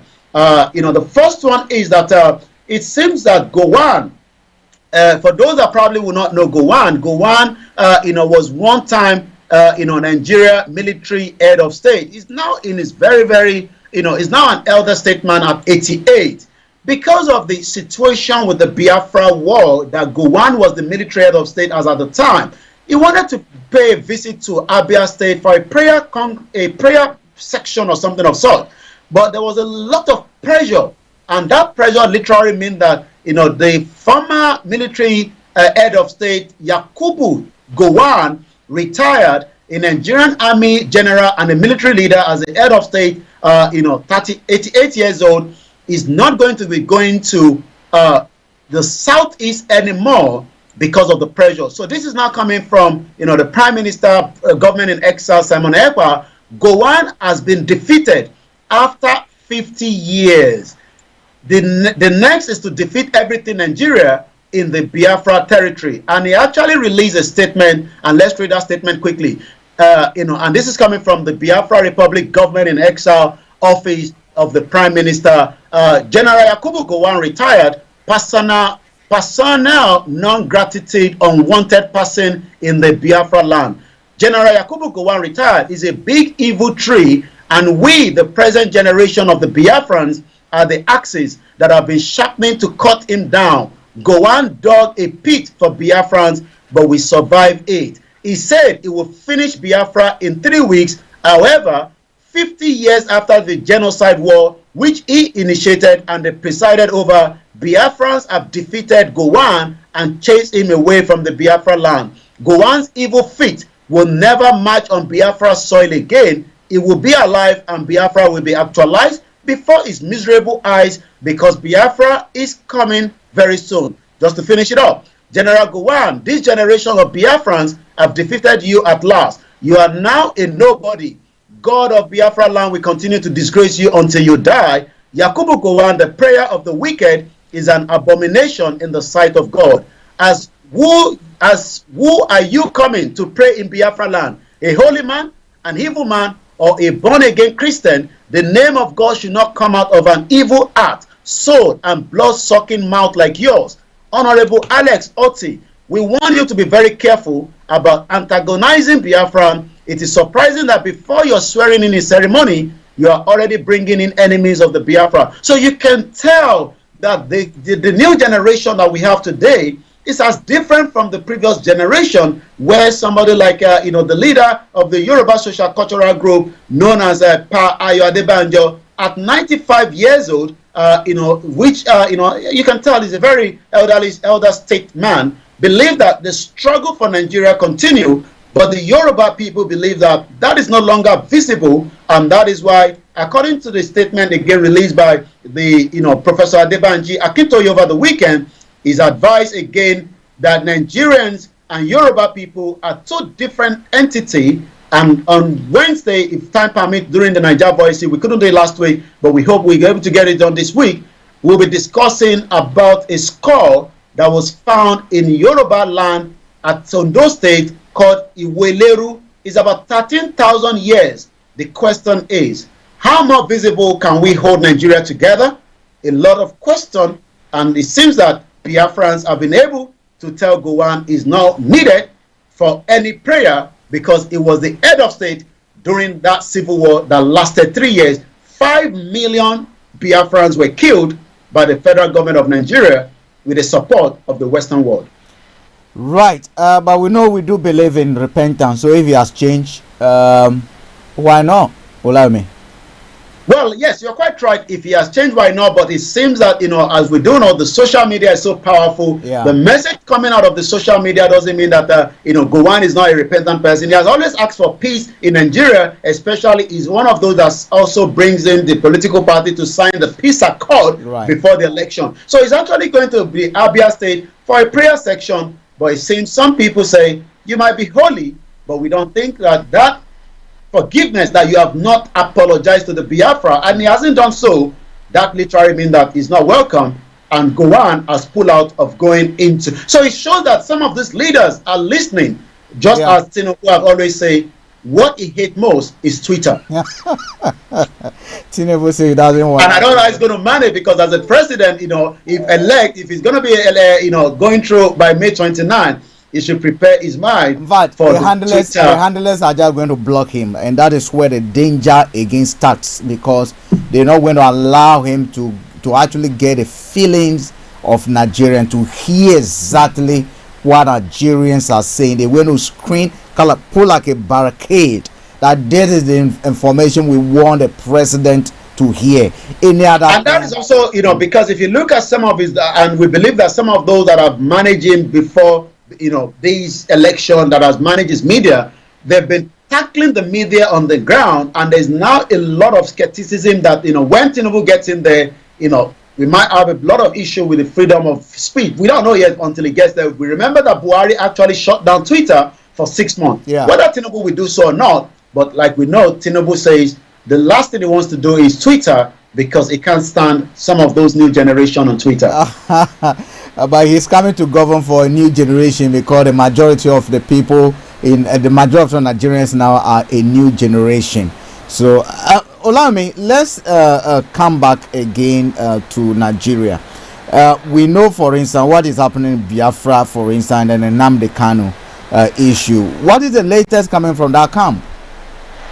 The latest coming is, as they're telling Buhari that, as you're saying that Nigeria should forgive you, those handling the, Nnamdi Kanu, Aloy Ejimako, has also told President Muhammadu Buhari, maybe for the last time before he goes, to do the needful surrounding Nnamdi Kanu situation, because we know that Nnamdi Kanu, especially his health, has been very, very bad. The last we had was about 4 days ago, when Aloy Ejimako says he visited Nnamdi Kanu, and then, in response, he believed that the government, especially Buhari, says, Buhari should do the needful by allowing them to go. But I'm not too sure whether Buhari is going to be doing that. Maybe Buhari will just allow the next president to do that, rather than him taking care of that, because he believes that Nnamdi Kanu has committed an offense, even though the court has disagreed with the president to say Nnamdi Kanu has been acquitted of all charges. But, as judiciary in Nigeria is not respected by the government, that means Nnamdi Kanu will have to wait for Bola Ahmed Tinubu to come and deal with his case, and the new incoming, AGF, the Attorney General of the Federation, because they will be the person handling the case of Nnamdi Kanu. Malami, as we speak right now, whether he will be retained or not, time will tell when Tinubu takes over fully after May 29. Tinubu cannot do anything now until 35 days from today. Okay, all right. That looks good. Olame, let's go on the social media. But before we go, okay, let's go on the social media, then we come back home over here because over the weekend, our own sister, Daniel Abbott, got a bit of herself. She got herself into a bit of mess. We look at that. But let's go on the social media on the Nigerian front, and we come back. So let's go again to southeast part of Nigeria this morning. That is trending on the social media, with a huge number. And like I said, breaking news, I will not be going to southeast again for prayer. I think they have not forgotten what happened during the war. Go on. That seems to be what is trending from the southeast side. Preach love. APC is an affliction on Nigeria where citizens use money to buy their own currency. Kenneth Okonkwo. And it seems that, even the new Naira note is no longer visible in part of Nigeria as well. There's also this news trending that Yoruba job for Yoruba people. We have been, and this is coming again from Preach Love, Red Cap _ Blondie says, we have never been this divided. The youth are now engaging in a shameful discussion, all thanks to APC. Tribalism now call ICE. How can we make progress with such a mindset? And then we take the last one, from what is trending, and I'll come back quickly again to you to wrap it up. Once again, this is still the finest African and Caribbean radio station in London. This is Starr Radio UK. Abuja is trending. Let's see why Abuja is trending this morning. Abuja is the capital city, and it seems that what we can tell is Abuja. Bayo Onanuga, one of also the media for Tinubu, Nigerian President-elect Bola Ahmed Tinubu returns to Abuja today after weeks of a well-deserved vacation in France. Ekabo Shedadalede, which literally means that welcome, hope you arrive safely. I'll come back again to you in the studio. Right. Olame, we've been talking some time now about the power generation issue. Let me just chip in one from Nigerian fan if something. They say power generation to the national grid dipped below 4,000 megawatts mark over the weekend, leaving customers across the country with limited electricity supply. Checks on data provided by the National System Operator, an independent arm of the Transmission Company of Nigeria, show that only 18 of the 25 power plants in the country supplied power to the grid. We know Nigeria has not had stable power. Are we seeing the situation going worse? What are Nigerians sensing on the ground? Are we having a lot of load sheddings that are coming? Because if we haven't, it's not sufficient in the first place, then we haven't only 18 out of 25. What are Nigerians saying to that? The situation have not gone better for the last 24 years. Let's take it back to 1999. And the reason for that is, the distribution of the power itself. Even if you have enough, you can't distribute it. And that is still just to do with the bottleneck, the constitution. And until we unbundle that constitution, that would allow each of the states to generate and also, transmit the power. And that literally means that, maybe some state will be able to give what we call at least 12 hours constant electricity.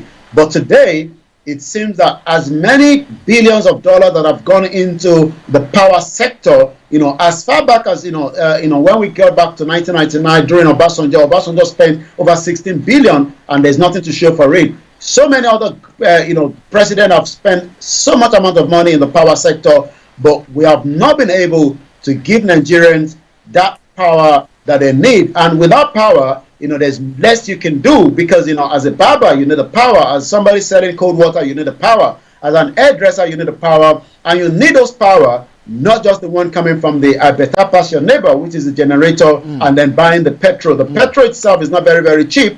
And we're hoping that, if all goes as planned, not really hope for Nigerians, but for some of us that are concerned that when the subsidy is removed, that is going to shoot up, the price of the petrol in Nigeria, and that would literally mean that more poverty when power is not available. Then if you need to run a small-scale business, you definitely need to have the power supply. So power has been one of the biggest obstacles in Nigeria in the last 63 years. Olami, thank you very much. Now let's come back home here. Over the weekend, we heard our sister Dana Abbott getting herself involved in one kind of mess about what she issued, what she wrote regarding anti-Semitism.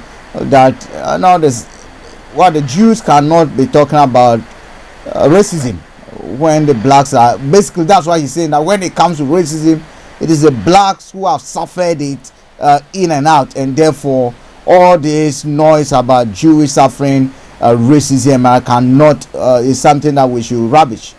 The Labour Party went straight to suspend her. She again wrote a letter apologizing. What's your take on that? Well, Diana Abbott has been around, for those of us that have known her, for a very long time, and for especially those, within that, acting area. I know, one of our sisters, she was one time a mayor as well, a Yoruba woman, Nigerian, in that district of Acme, the London borough of Acme. When I actually saw the news of Diana Abbott, the question is, sometimes as human beings, we say things that might not be what we want to say. Yeah. But was she saying it in a real context, or was she saying it in a context that is different, but has been termed as what we know as racist? But again, she has apologized. She has been suspended, and I believe she has spent a good amount of time representing the Acme North and Stoke Newton. As far back as 1987. She has been representing that particular. Maybe this will be the time now to hang the boots and then just become a commentator like some of them that have done so in the past, and then she can continue to still engage within the community. I believe she's done a lot, but is this how she's going to be living after that years is another thing that at some point our career stop. But sometimes we want it to stop in a very good way. I'm not sure this is how she wants her career to stop. And this is a woman who has been in charge of homes. In fact, when it comes to politics and when it comes to the black race in this country, you cannot write our history in terms of our getting involved in politics in this country without her name being mentioned. She'd risen to become even the Home Secretary, once the Home Secretary of this country. And we know, I'm just looking at what Labour is going through now under Keir Starmer. We know the former leader, the whip has been even withdrawn, the candidate has been withdrawn, Corbyn cannot stand, and we know Diana Abbott is very close to Corbyn, because they basically share this a boundary anyway. From, if you look at where Diana Abbott is and if you look at where Corbyn is, are we going to have a situation where she might not be allowed to contest on Labour ticket again? Is that like? Well, like I said, I believe she might review and then hang the boot. Yeah. Okay. Yeah, she might hang the boot, but it might not be the way she wanted to end it. Okay. But eventually, since 1987, she has done the best for that community. And like I said, she's somebody that I know through one of our sisters here, in UK, and they've worked together. But whether some might disagree with her view, but she has done the best for especially the black community here in UK, where she has managed within the, and she has been voted for continuously, without any stop. So that literally means that she has served the people. But I believe that she might hang the boot. Okay, all right. Olami, thank you very much. Any other thing before we go? Well, that'll be about it. Just stay tuned with Frank to take you through the rest of the program. I'll be back again same time tomorrow as we continue on the morning show. It takes place 11 o'clock in the morning. A very shout out to everyone that have joined us this morning. And I'll leave you in the hands of Frank to take you through some of the news headlines. Let's stay safe out there, especially if you're in Sudan, where we know the situation is getting very worse on a day by day. Olami, thank you very much. Have a great afternoon. We'll talk behind the scenes. Have fun. Yes, I want to know which way Nigeria is heading to. Which way Nigeria? Which way Nigeria? Which way to go? Which way to go? I love my fatherland. Oh yeah. I want to know. I want to know which way Nigeria are independent. Stay there, don't go anywhere. Stay glued. We'll be back after this music. Thank you. How long shall we be patient before we reach the promised land? Let's save Nigeria, so Nigeria won't die. Which way, Nigeria? Which way? Which way, Nigeria? Tell me. Which way to go? I love my fatherland. Oh yeah. I want to know. Yes, I want to know. Which way Nigeria is heading to? Every little thing that goes wrong, we start to blame the government. We know everything that goes wrong because we are part of the government. Let's save Nigeria, so Nigeria won't die. Which way Nigeria? Which way? Which way Nigeria? Which way to go? Which way to go? I love my fatherland. Oh yeah. I want to know. Want to know. Which way Nigeria is heading to? Inefficiency and indiscipline is ruining the country now. Corruption here, there and everywhere. Inflation is soaring high. Let's save Nigeria, so Nigeria won't die. Which way Nigeria? Which way Nigeria? Which way to go? Which way to go? I love my fatherland. Oh sure, sure. I want to know. Yes, I want to know. Which way Nigeria is heading to? We made mistakes during the oil boom, not knowing that was our doom. Some people now have everything, while many, many have nothing. Let's save Nigeria, so Nigeria won't fall. Which way Nigeria? Which way Nigeria? Which way to go? Which way to go? I love my fatherland. Oh yeah. I want to know. Yes, I want to know. Which way Nigeria is heading to? Green revolution is a reality. Let's give it a chance to grow. Let's join our hands to farm the land so we can have enough food to show. Let's save Nigeria, so Nigeria won't die. Which way Nigeria? Which way? Which way Nigeria? Which way to go? Way to go? I love my fatherland. Oh sure. I want to know. Yes, I want to know. Which way Nigeria is heading to? Our ambition to be millionaires is running the country down. We all want to be millionaires and to live in the air. Oh, let's save Nigeria, so Nigeria won't die. Which way Nigeria? Which way? Which way Nigeria? Which way to go? Which way to go? I love my fatherland. Oh yeah. I want to know. Yes, we want to know. Which way Nigeria? Hi guys, this is your friend Uruj from SendWave. SendWave is a money transfer app that is used by people all over the world to send money to their loved ones in Africa. With SendWave, you can send money to Ghana, Nigeria, Kenya, Uganda, and Tanzania. And the best part is, SendWave is absolutely commission free. Our exchange rates are excellent. You can see for yourself by checking them out on our website. So how do you use SendWave? SendWave is an app that you can download onto your phone from the App Store or Google Play Store. The app is free to download. After downloading it, just open the app and enter your name, email, and phone number. That's it. You're good to go. Make sure you use the promo code SR. S for Starr, R for Radio. This promo code will give you £5 free credit to send to Africa on your first transaction. Your money will be delivered to your recipient within seconds. Feel free to call me on 0749 7377 647 at any time. I'll be happy to tell you all about SendWave and help you in any way I can. Remember to use the promo code SR for £5 free credit. Medasse.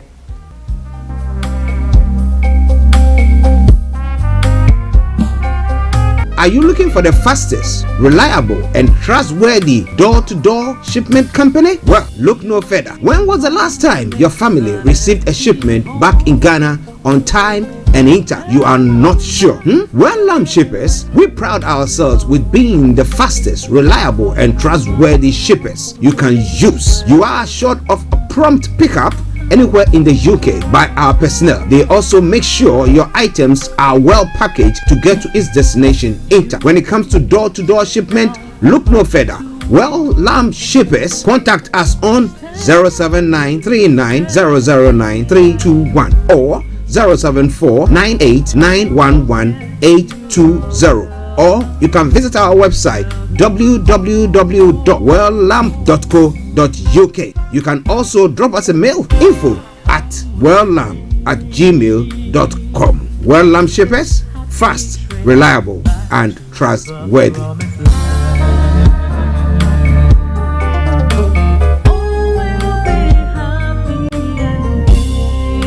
Hi there. Are you dreaming of owning your own house in Ghana? Then you will need a well-documented piece of land that is free from troubles. I highly recommend My Africa Property for any size of land that you will need. With My Africa Property, lands are available in Prampram, Sopoli, Tohenia, Ogome, Dodova, Winneba, and many other locations at affordable prices. These locations are about an hour away from the airport, only 35 minutes from the motorway, 10 minutes drive from Central University College, 10 minutes drive to the beach, and close to Prampram Senior High School and Ghana Men's Soccer Center of Excellence. For more details, visit our website www.myafricaproperty.com or call our UK office on 0208 123 2523. For our US and Canada offices, call us on +1 585 184 994145. You can also email us at ghana@myafricaproperty.com.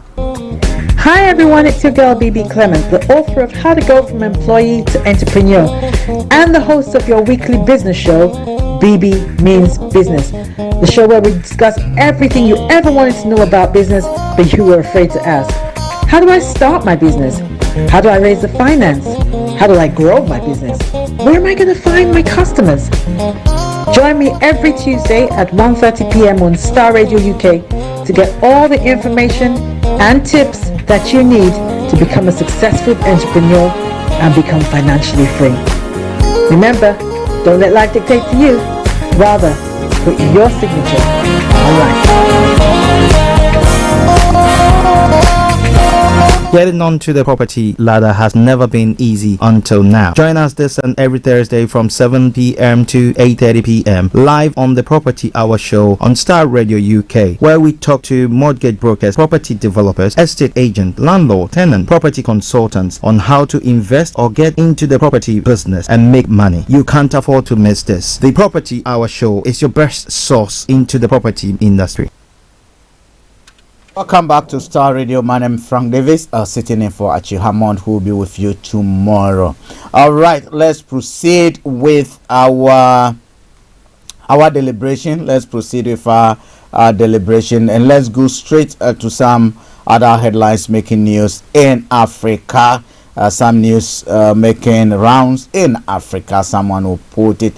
Tunisia Coast Guard intercept returns 372 migrants. Ethiopia government and Oromo rebels to hold talks. Morocco participate in marathon. Destable begin the 251-kilometer race. Kenya, more bodies dug out in court investigation.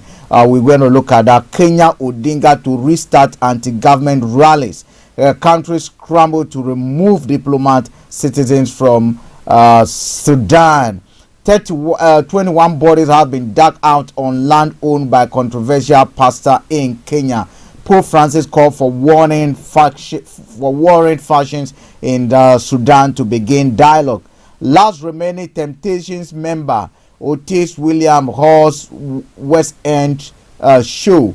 Hills West End show. Comoros president, that's my second country, Comoros president Azele urges talks with Paris over illegal migrants. We'll look at that. Again. Eid celebration in South Africa marred by ongoing power cuts. So basically, Nigerians are not by themselves. We do have power cuts also in Ghana going on. Blasts in Mali killed and injured dozens, and resurgence of terrorist incidents. That is what is happening in other parts of Africa. But let's go straight into some of these news items briefly, and then we'll come back. Then the first one I would like to go into is the Tunisia one. Last Monday, a Coast Guard operation of the coast of the port of that's Tunisia intercepted 372 migrants attempting to leave the shores of the North African country in small and unseaworthy boats. The Coast Guard used speedboats to intercept the migrant vessels, many of which were overloaded at risk. We know of a lot of death that has been occurring on the high seas, mostly our brothers from Nigeria, Ghana, Gambia, and all those enclaves, Eritrea, and all those, as they try to make their way back, as they try to make their way into Europe. A lot of them die. Now, every night the seas are calm. The situation is the same, say officials, with scores of overloaded migrant boats setting off on a perilous journey. Instead, they are brought aboard a Coast Guard cutter and will be later returned to Tunisia, attempting the sea journey where migrants from far and wide, with many from Bangladesh as well and Syria, but the majority on these were from sub-Saharan Africa. Africans living in Tunisia have come under pressure recently, kicked out of accommodations and losing their jobs after a wave of racist sentiments against them was inflamed in February, when the president ordered a crackdown in sub-Saharan African migrants and lashed out at a perceived plot to erase Tunisia identity. Politicians always try to find ways, but that Tunisia president it needs to be looked at once again. In my view, I think he's not done well. In my view, I don't think he's done well at all. Let's go to other news. And this is very troubling. 3 men arrested in South Africa for stealing large crocodile.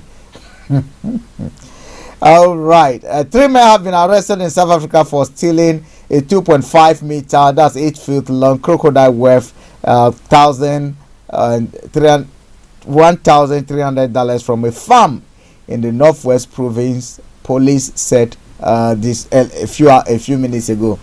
The men, who are all aged between 20 and 35, are believed to have used a pickup truck to take animals from a crocodile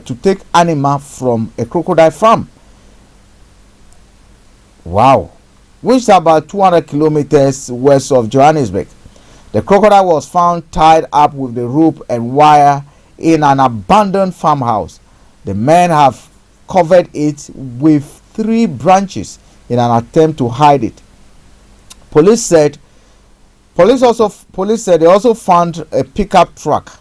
The men were arrested last week and are due to appear in a court on today.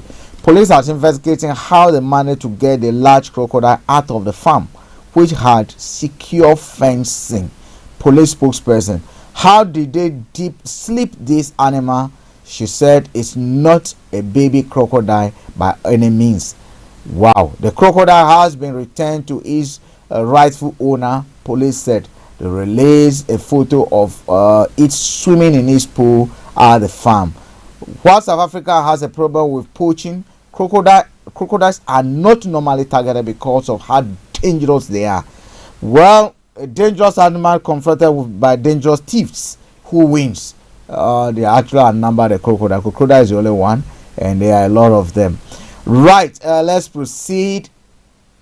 This is madness story, but I'm interested in it because it tells us a lot about how brainwashed we are, and sometimes we preach Christianity and we do not observe what needs to be done. We follow people blindly, leading to our graves.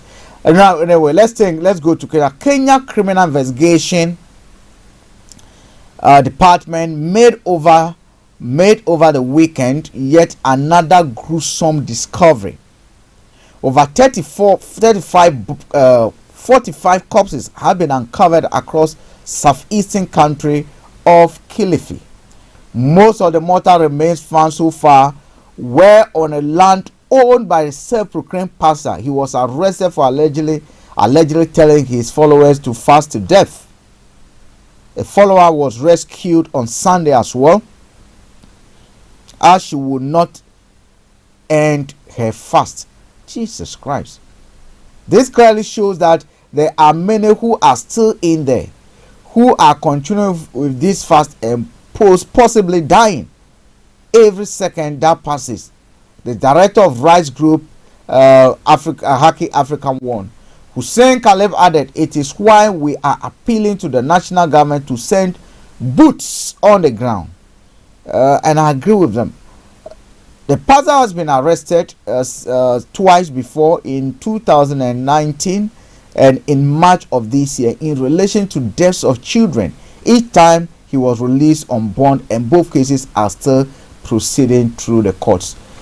Is there something that we are not being told? Are there powerful men behind him that we are not being told? Because I really do not understand why the authorities, don't we have child rights groups? What about the Department for Welfare in Kenya? What are they doing? Because children are dying. I mean, again, don't we have any Christian council, a body over there? How about the military? Are we just going to allow this person to, get these people to starve to death? What is he getting in return? That's another question. How does it profit him? How does it justify in the Bible? Why is he himself not starving to death? I do not think the Bible told us that Jesus told his followers to fast while he continued to eat and make merry. I don't think that was what the Bible said. Every time there was fasting, the watch and pray, he took the lead. So I ask myself, our brothers and sisters, what informs your decision to follow some of these criminals and mad people? Right. Now let's stay with Kenya and look at one of our grandfathers, what he's saying again. Kenya opposition will resume anti-government protests from May the 2nd, nearly 3 weeks after suspending rallies to take part in a dialogue with authorities. We will resume rallies from the 2nd of May. The demonstration will be limited to Nairobi, the Kenyan capital. That's what the spokesperson for Raila Odinga, that is Mr. Dennis Onyango, is saying. Onyango did not elaborate on the reason for the renewed protest. Mr. Odinga has organized a bi-weekly demonstration on Monday and Thursday since 20th of March, accusing President Ruto of stealing the August presidential election. Why can't Odinga go to court? Raila Odinga, 78, that's a grandfather, several times unsuccessful presidential candidate, has suspended rallies in early April to participate in a dialogue with the government. According to the Kenyan president, who had called on the population to respect the rule of law, a bipartisan parliamentary committee was to explore the possibility of revising the electoral code. However, the head of state ruled out any alliance with his rival. Mr. Odinga welcomed the olive branch presented by Mr. Ruto, but warned the protest could resume if there was no progress. Is Odinga saying he won the election?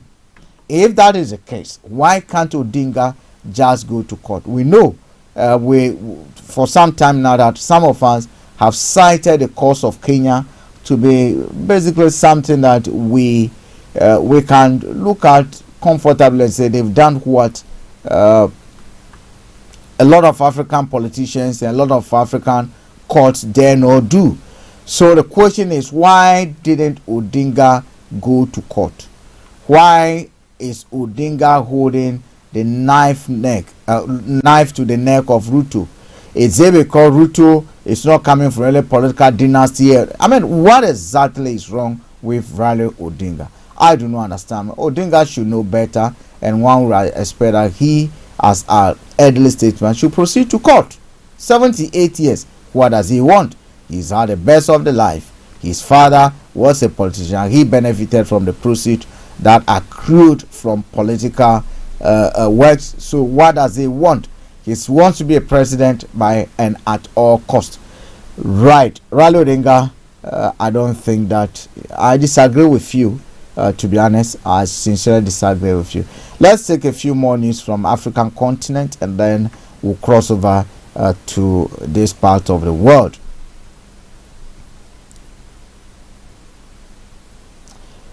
Right, let's go straight to Comoros Island. The president of Indian Ocean Archipelago of the Comoros states he wants to talk with Paris over plans to expel all illegal migrants from the French island of Mayotte, most of whom are Comorians. Earlier, the president had insisted Comoros would not accept any of the migrants. Speaking on Saturday, the president said, in regards to the situation in Mayotte, I would like to assure you, my dear compatriots of the 4 islands, that the path chosen by the government is that of establishing a communication with our partner France. I hope the French side will take into account the position of the Comorian government on the territorial dispute between our country and France on the Comoros Islands of Mayotte. We favor the result of new perspective in order to find a solution.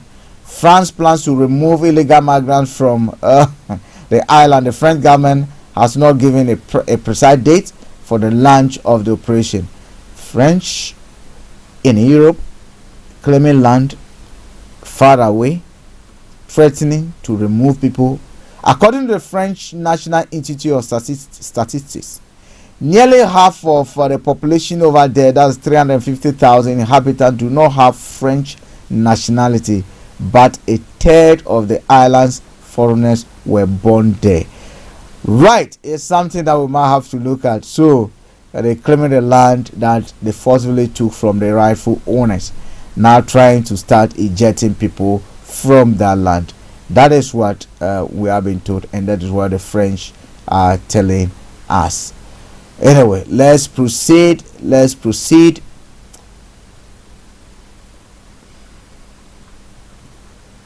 I think I'll take 2 more from here, then we cross over to other part of the world. Pope Francis has also added his voice to the call for ceasefire in Sudan, and I think the right call. Now, Ethiopia government and Oromo rebels to hold talks. We know a few weeks ago an ugly incident started rearing its ugly head in Ethiopia. Ethiopia Prime Minister announced on Sunday evening that peace talks will begin tomorrow with the Ola, a rebel group active in the country's largest and most populous region of Oromia, which surrounds the capital Addis Ababa. Peace negotiation with Oromo Liberation Army will begin on Tuesday in Tanzania. The Ethiopian government and people are in dire need of this negotiation. Anything that brings peace place, we support you. Go forward, go for it. We pray and we hope that the people of Ethiopia will know peace. The people of Ethiopia will know peace. And last but not the least, from Africa, elsewhere in Africa, last but not the least, we'll run through this quickly and then we'll be back to London in the next few minutes. Countries evacuate citizens from Sudan.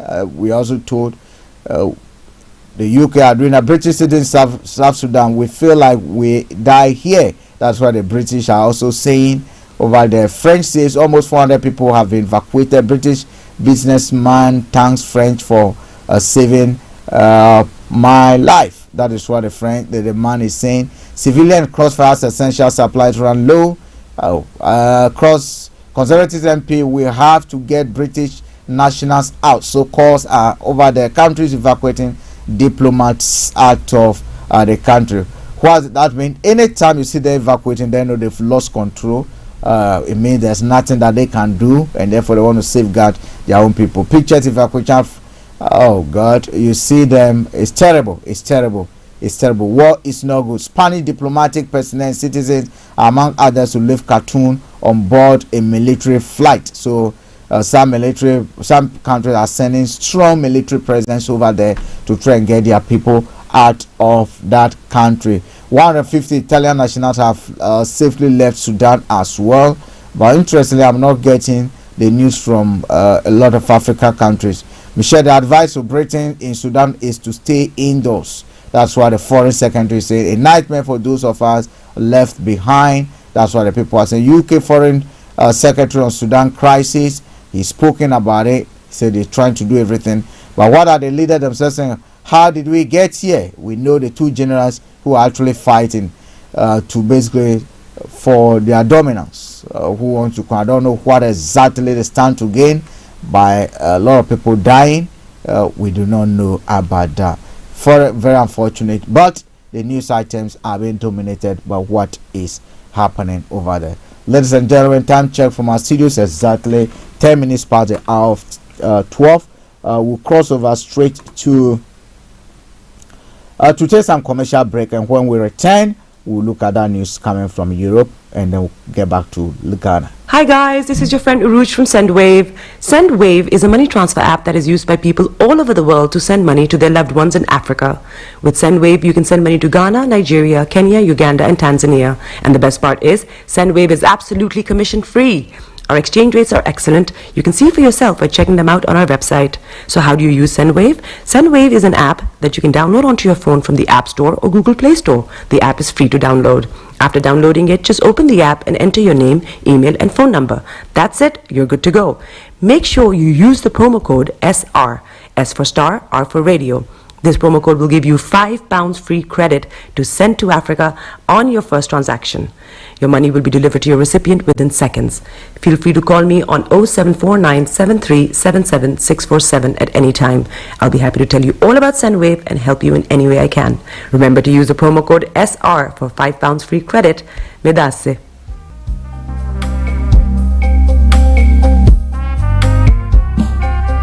Are you looking for the fastest, reliable, and trustworthy door-to-door shipment company? Well, look no further. When was the last time your family received a shipment back in Ghana on time and in time? You are not sure?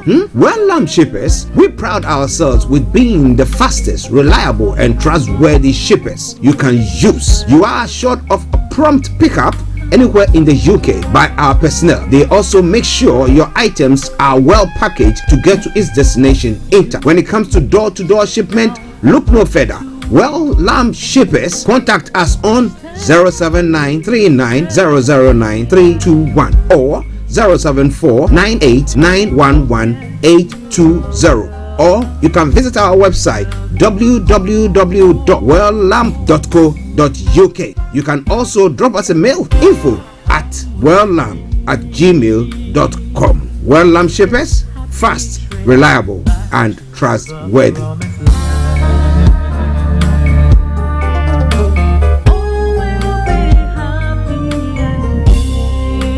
Hi there. Are you dreaming of owning your own house in Ghana? Then you will need a well-documented piece of land that is free from troubles. I highly recommend My Africa Property for any size of land that you will need. With My Africa Property, lands are available in Pram, Sopoli, Tohenia, Ogome, Dodova, Winneba, and many other locations at affordable prices. These locations are about an hour away from the airport, only 35 minutes from the motorway, 10 minutes drive from Central University College, 10 minutes drive to the beach, and close to Pram Senior High School and Ghana Men's Soccer Center of Excellence. For more details, visit our website www.myafricaproperty.com or call our UK office on 0208 123 2523.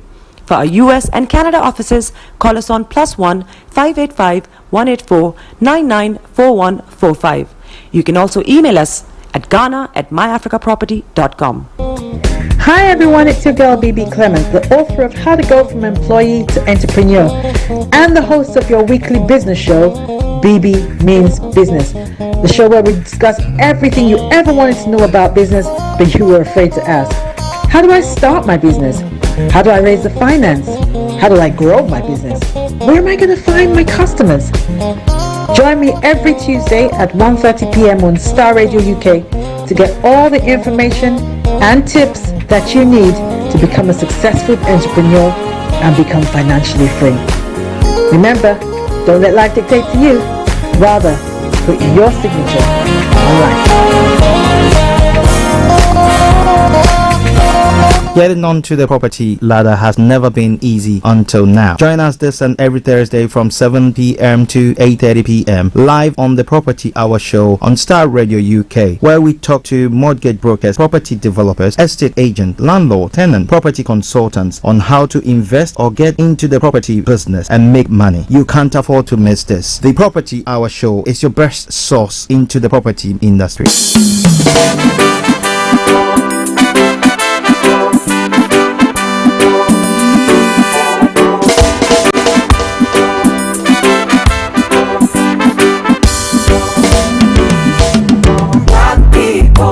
Shooting every day, racist white man coming like a policeman, a black American, I whip and pray. This is Starr Radio UK. In a police uniform, a boom, a rat-a-tat-a boom, a black man a drop, a black man a boom, a rat-a-tat-a boom, another nigga flop, another nigga pop. This your madness way I go and make me cry, yo. This your truth, I tell you no lie, yo. In America, the black man I go die, yo. Them a fi run, or learn how fi fly, yo. Police bullet only kill a black man. Be you a Kenyan, or even Ghana man. Them not care, them just a want you dead, man. Them not want no black man pan the land. Why you kill them each and every day? And to Jah I weep and pray. Free my people, them not no pray.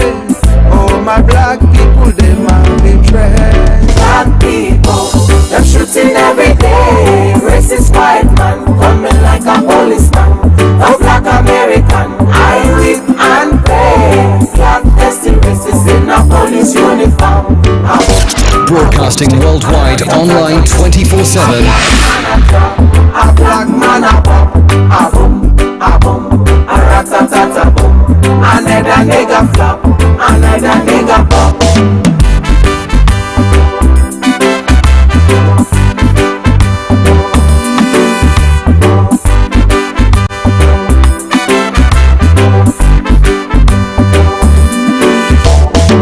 After building up your roads, dams and skyscrapers, you desire nothing but to get rid of us with your racist police murderers. You suspect everything black, including your own shadows and Matthias. After bloodily murdering our great heroes, your thirst for blood is even more and running after their descendants. Time is longer than your racist ropes, and you will soon surrender.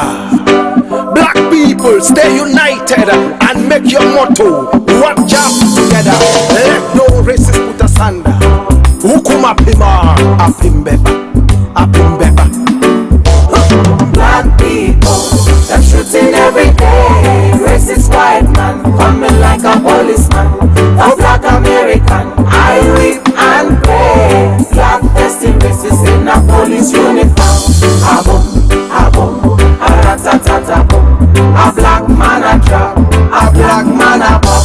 A boom, a rat-a-tat-a boom, another nigga flop, another nigga pop.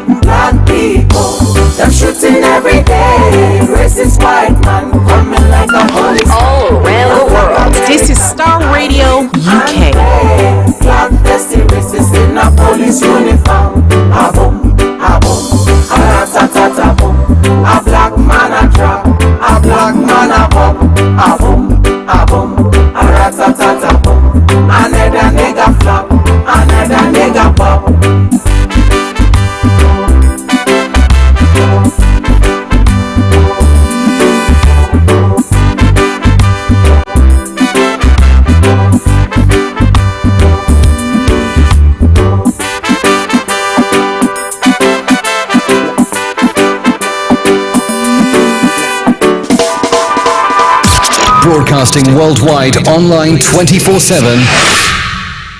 Welcome back to Starr Radio. Time check from our studio is exactly 18 minutes past the hour of 12.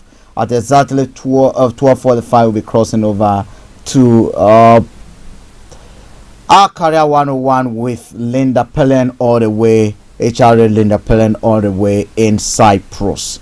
Let's go look at some of the news items making rounds here in the UK. Teenagers at risk of rare diseases after drop in vaccine take-up. Let's look at that.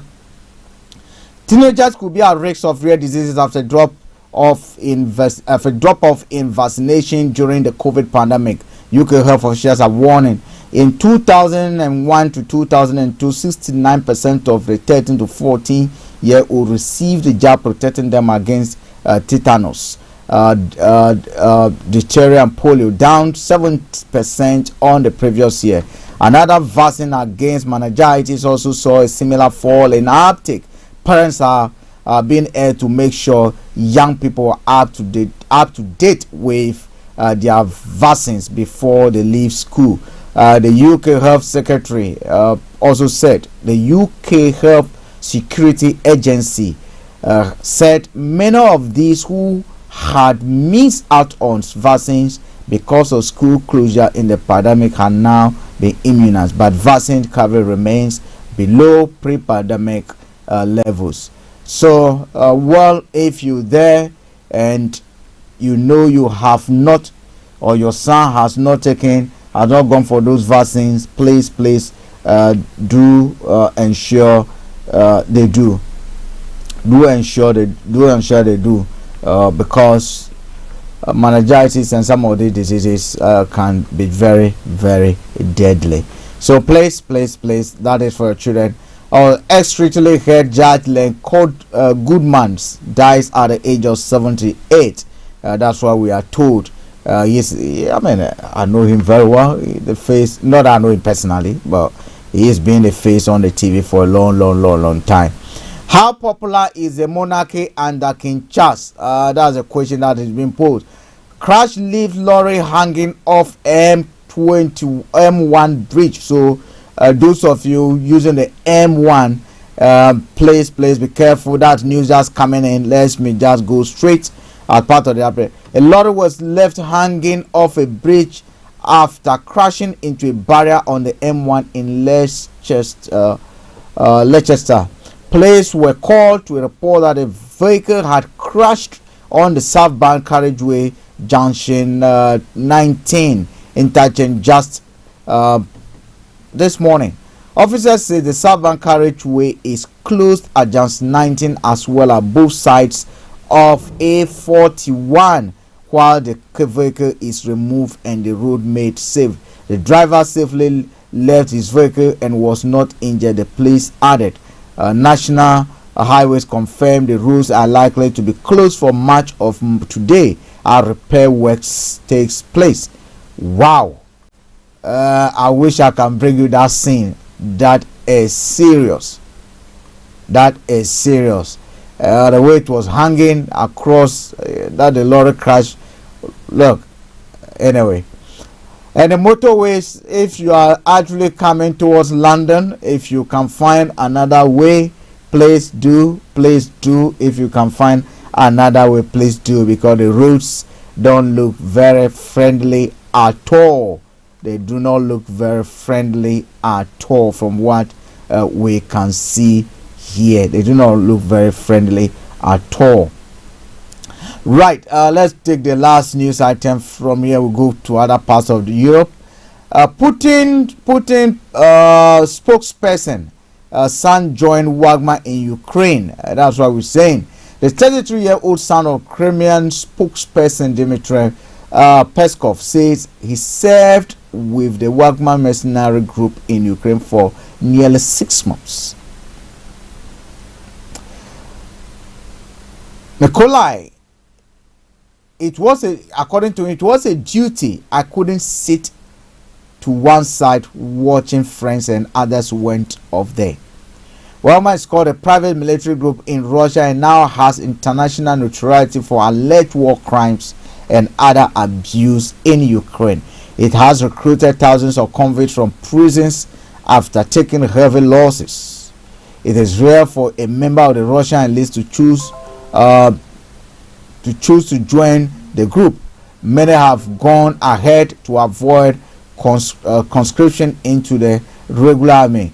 But he is also known as Nikolai chose and speaks fluent English. Having spent several years as a youth in London, he has worked as a correspondent for Russia's state broadcaster as well. In an interview with the pro-Crimean Daily newspaper, he said it was his own decision to join Wagner, but he did not know how to do it. So I had to turn to my dad, and he helped me with that. He said he used a false ID so that his Wagner company would not learn of his Crimean connections. He did not reveal that assumed name in the interview because he said he might need to use it again. Nikolai claimed coincides with a major new army recruitment drive, with Russia state acts urging men to do their patriotic duty in the country. Patriotic duty, die for your country. That is what is being told. We are being told. We are recruiting more people because the battle is still hot. Family seeks answers over Palestinians killed by settlers. That is news also making headlines somewhere. Draco catches fire during Disneyland show. That is another thing. Restless Sikh chiefs arrest over sexual abuse claims. Australia buying more missiles to counter China. Kenya finds, we look at the Kenyan one as well. 55 billion withdrawn from Credit Suisse before rescue Spain to assume fascist leader Primo de Rivera. Okay, second cheetah brought to India from Africa dies. That's what we're being told. Indigenous women who stop mining giant wins prize. I love that. Let me take that story. If you're listening to us and if you don't watch this movie yet, please, I will urge you to go watch it. This is a story about the woman king from Dahomey, which has to do with enslavement, mining, and all those things. It's a similar situation that we're witnessing today, this modern world. A leader from Brazil, indigenous Munduruku community, has been recognized for her successful fight against mining in the Amazon forest. Alexandra Korab, 39, has been awarded this year Goldman Prize, which recognizes grassroots activism. Her vocal campaign to protect the Munduruku territory saw her confronting mining giant Anglo-American. As a result, Anglo-American withdrew 27 research applications to mine inside indigenous territories. The company move represents a rare victory for an indigenous community over one of the world's largest mining companies. Asked by Newsman if she found the process of taking on the mining giant daunting, Alexandra said that she had derived strength from the territory she aimed to protect. The Anglo-American may be powerful to you, but to me, the powerful ones are the river, the strength of our territory and our people, the act doing this work and the resistance of our people for more than 500 years in the fight for our land. She also said the social media have played a key role in giving the struggle more visibility, thereby increasing pressure on Anglo-American. With the help of the Coalition of Indigenous People of Brazil and pressure groups Amazon Watch and Greenpeace, Alexandra drafted an open letter calling for Anglo-American to withdraw the permits to conduct mining research inside indigenous territory in the Brazilian Amazon. The permit had been issued without indigenous communities' informed consent needed under Brazil Constitution. We say congratulations to them. And like I said, if you've not watched this movie before, I'll urge you to go and watch it. The Woman King is a very lovely movie. It tells you that the women of this world can't not be pushovers, and I congratulate them. And especially for those of us who belong to Men for Women Association, this is a victory for all of us. As well, quickly, Spain to assume fascist leader. We'll look at that. Magazine editor sacked over Shoemaker. That I think will push to tomorrow. Obama cast doubt on NATO's Ukraine membership. That's what the Hungarian president is also saying, that look, you want Ukraine to become a member of NATO? We doubt it. I think proper consultation has not been done as far as we're concerned. So if you can pause on that news, that will be good. Migrants march through Mexico in demand for justice. Let's go to that. And then Peru ex-president surrenders for extradition from the U.S. and we're going to be looking at that. Hugo Chavez issue is also back, but we'll look at the Mexico issue, and then we'll move on to other news items. Thousands of migrants are marching through southern Mexico as part of a mass protest to demand the end of detention centers. Last month, 40 people were killed when fire ripped through a facility in Ciudad Juarez, a city on the U.S. border. The only thing we are asking for is justice and to be treated like anyone else, Salvador migrant told newsmen. They are hoping to reach the capital city in 10 days. The caravan of 3,000 people started walking at dawn on Sunday, that was yesterday, from the Mexico city of Patachula, where the Guatemala border, near the Guatemala border. On Sunday, they slowly made their way through the rural state of Chiapas, walking in more than 35 degrees heat. They are mainly from Central Africa, Cuba, Venezuela, Ecuador, and Colombia, demanding better treatment for migrants. Some are carrying signs reading "government crime" and the state killed them, referring to those who died in the fire. It is unclear how many of the grass protesters may continue on the U.S. border, as had happened in the past. Well, so everywhere, wherever things are getting harder, and people are actually fleeing their hometowns. But a lot of this, again, I think it's about time we look at it. We take a second look at the global structure and see whether something can be done, because I do not think people want to just move out of their homes. People just move out of their homes like that. I think something ought to be done, and we all got to look at what can be done. Because the resources, we know there are a lot of resources in this country, a lot of resources in the world, but how do we manage, how do we distribute it fairly? I think that's where the question comes in. But I wish these protesters all the best. I wish them the very, very best. More lives should be saved. More life deserves to be saved. We wish them all the best. Now let's proceed straight to other news items. Let's take one from the US, and then we'll cross over pretty shortly. Let's take one or two from the US. Okay, US, the media is also focusing on the Sudan. 9 wounded in Texas shooting at prom after party. Okay, let's look at what is happening. 9 people have been injured after gunfire erupted at a teenagers' party in Jasper County, Texas. The shooting early on Sunday took place at a private residence where some 250 Jasper High School students had gathered after their annual prom dance. The victims, who have not been publicly named, ranged in age from 15 to 19, all are recovering from their wounds at 2 local hospitals. Police have not yet made any arrest and are requesting for the public help. All we know is some kids ganged up after prom to have a 90 that could remember the rest of their lives, and somehow it got twisted. A bunch of children got shot. Jasper County Sheriff Michelle Newman said to newsmen. Gunfire brought an abrupt end to the house party just north of Jasper, a town of about 7,000 people in eastern Texas.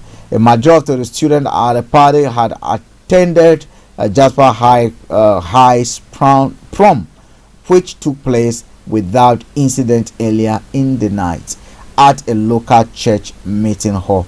So while after the church, they decided to go and party, and here we see a gun. Firearms incidents are now the leading cause of death for American children and teenagers, according to U.S. Center for Disease Control and Prevention. So slaughtering is going on through the barrel of the gun, through the barrel of Comcast, and it's also in the news. The chief executive of NBC Universal, Jeff Starr, has left the U.S. media and entertainment giant over an inappropriate relationship he had with women at the company. The announcement he had with a woman at the company, not women, a woman at the company. He said, "I am truly sorry I let my Comcast and NBC Universal colleagues down." Parent company Comcast has not yet said anything. Comcast said in an statement on Sunday that after the investigation, it had mutually agreed that Mr. Michel will depart effective immediately. The investigation was led by outside counsel Comcast, but did not provide for. I have had inappropriate relationship with a woman in the company, which I deeply regret, Michel. He said, "We build this company on a culture of integrity. Nothing is more important than how we treat each other." That's what the company is saying. Comcast chief executive Brian Roberts said in a company email, "When our principles and policies are violated, we will always move quickly to take appropriate action, as we have done here." He said the company is home to NBC, which is one of the American biggest television networks. Mr. Shaw, who is married, has been in the company for almost 2 decades and took over as an NBC chief executive in January 2020, months later. Much of the world shut down due to coronavirus. Okay, during his tenure, he launched a shake-up of the company with the aim to make it streaming business and traditional TV operational working more closely together, as well as owing NBC. Comcast operations also includes Europe's largest pay TV broadcast, Sky Group. All right, so basically he's gone. He's gone. You see, okay, I don't know how people are going to take this. I don't know how people are going to take this, but I just want to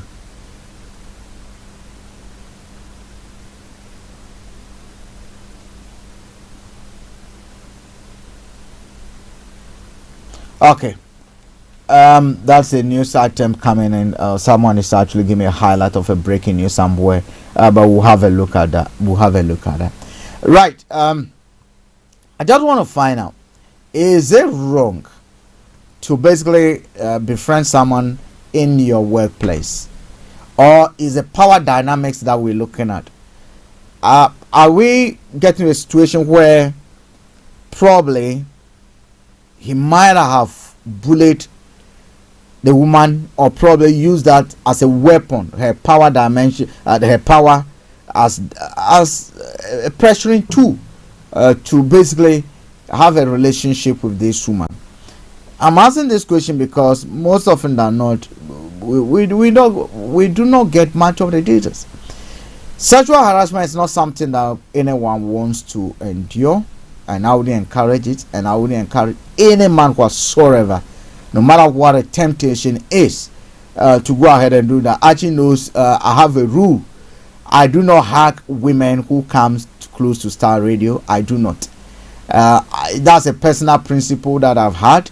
The reason being that you hack someone now, they tell you touch them inappropriately in the near future. No one will be there to know it's just a hack that you gave. So at the end of the day, personally, I made it a policy. I do as a policy workplace. I do not hack women. I stretch my hand and we shake. To a large extent, even I don't shake because I do not want to tell me I rub your palm.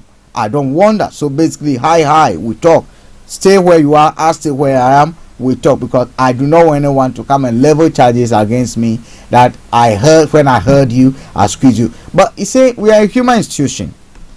If in this case, for instance, and we saw last week or last 2 weeks, the CBI case. The chief executive was fired, and here we are.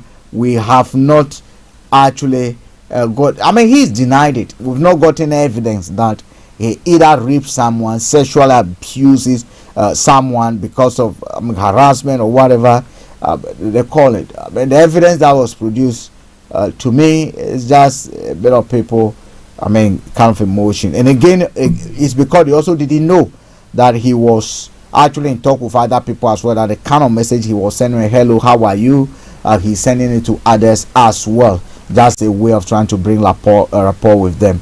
And I might say, look, some of us for victim, we ask when people are working with us, we ask a lot about them, we check up on them, we want to find out that they are okay. Before they come to work this morning, to be honest with you, I woke up, I've messaged 3 ladies already in Ghana who are working on something. How are you?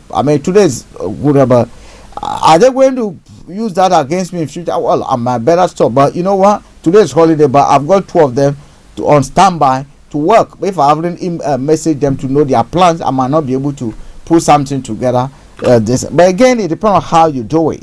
Never am I going to get involved in any relationship with any of them. But look, assuming you meet someone at workplace and consensually, is that wrong at all?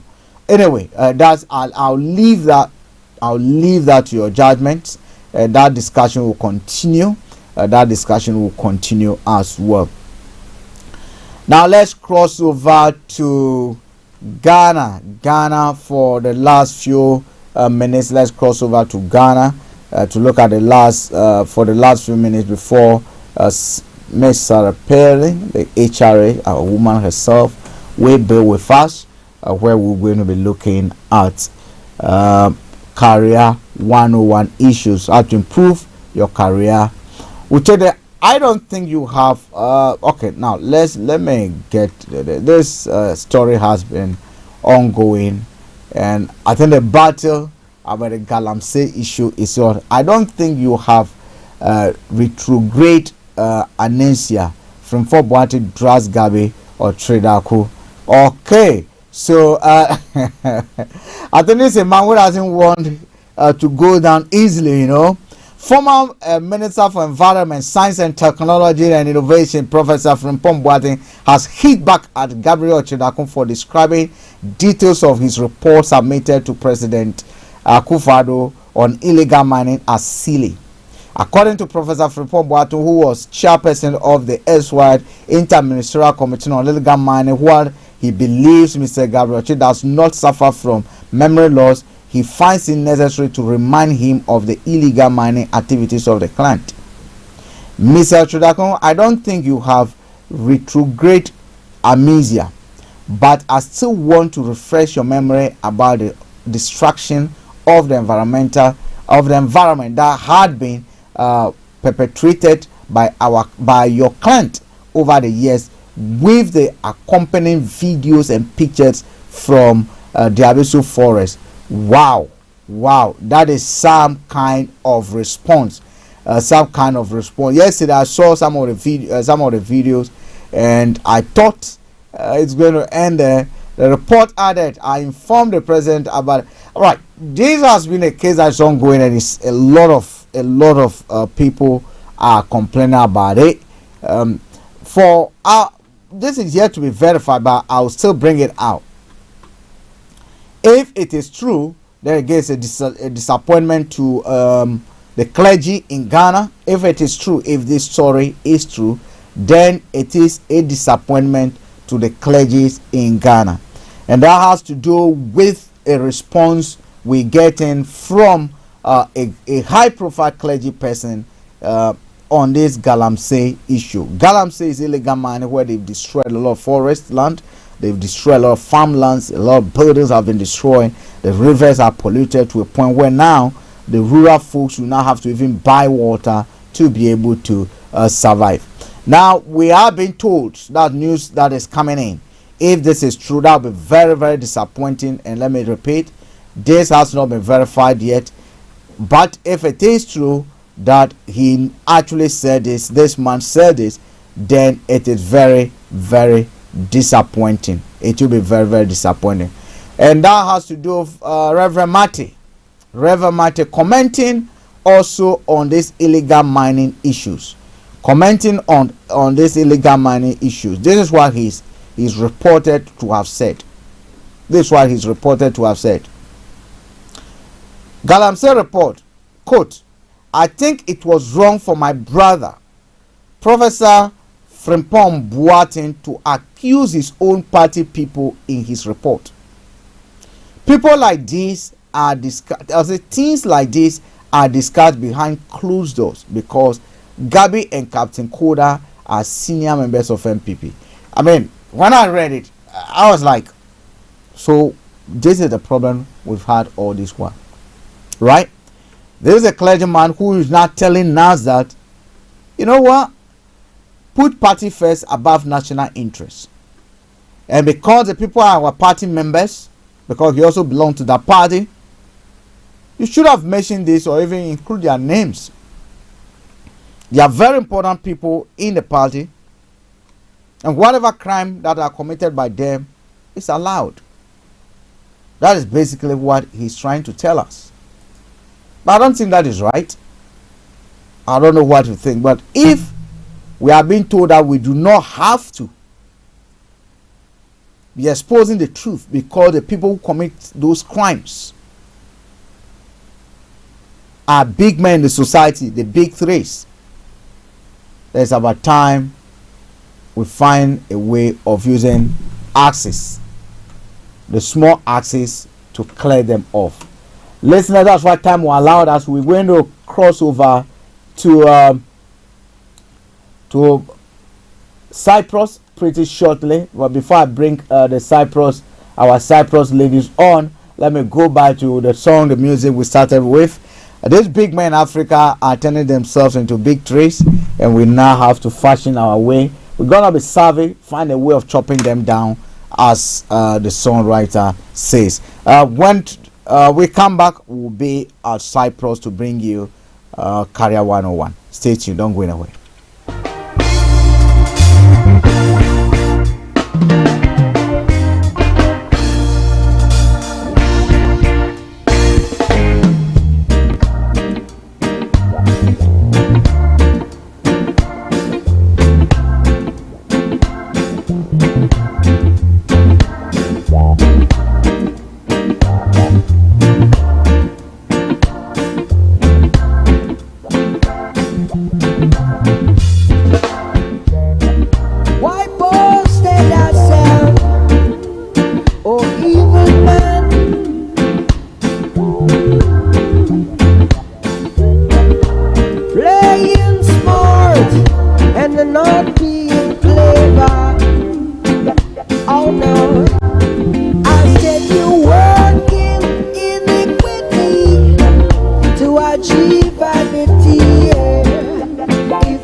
And it means that if you're advertising as a career coach and people are looking online for a careers advisor. You're not coming in. You're not showing their search.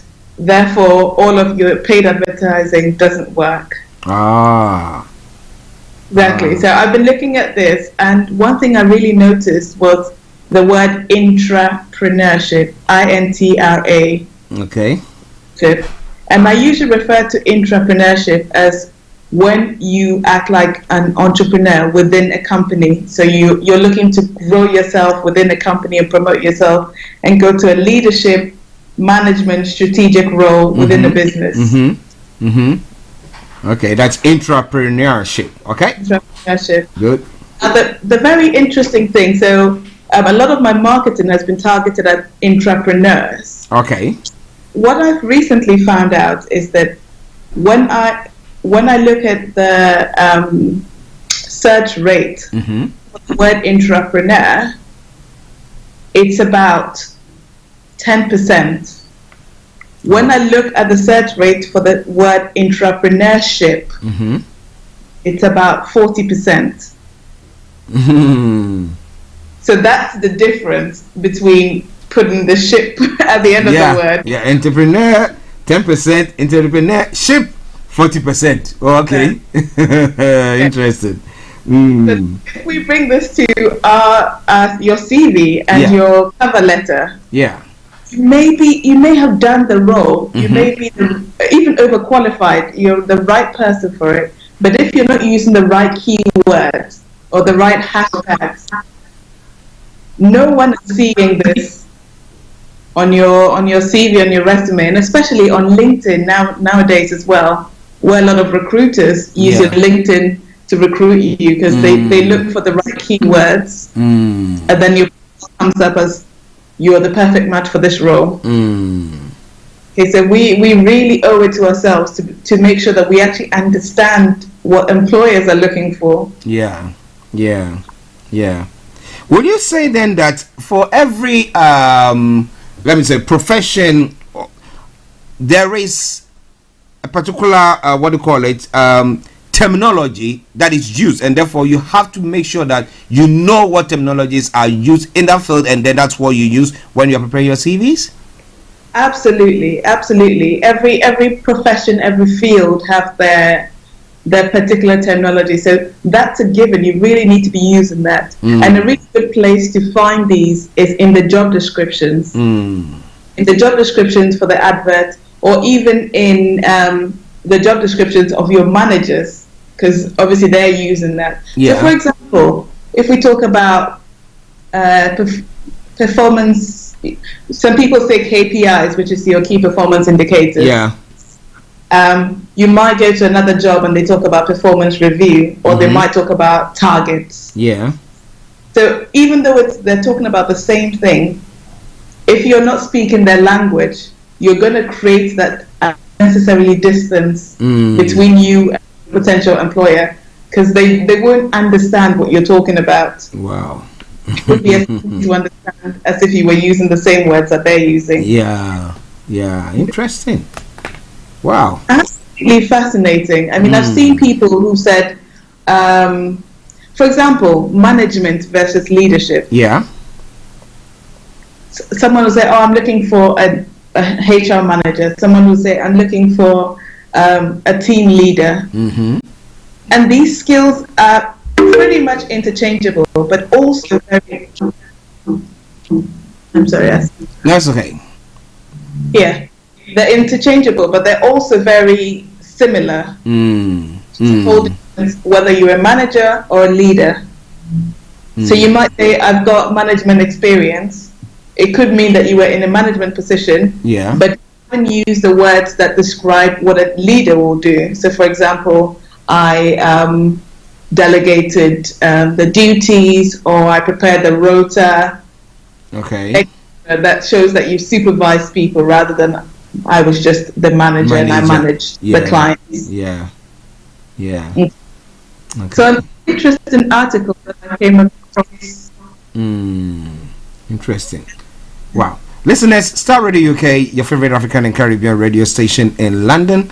Time now is 12:54. We have with us HRH Linda Palian, all the way from Cyprus, bringing you Career 101. And today we're looking at hashtag keywords in your or on your CVs. Which ones have you used? I mean, are you applying for a job in the US or maybe somewhere in Europe and you are here and you're using some terminologies that is only used in the UK and then the people are not actually enjoying whatever you are saying and therefore your CV is lying in the bottom? Well, you have the case to listen to Linda and she will help you seek redress on that front.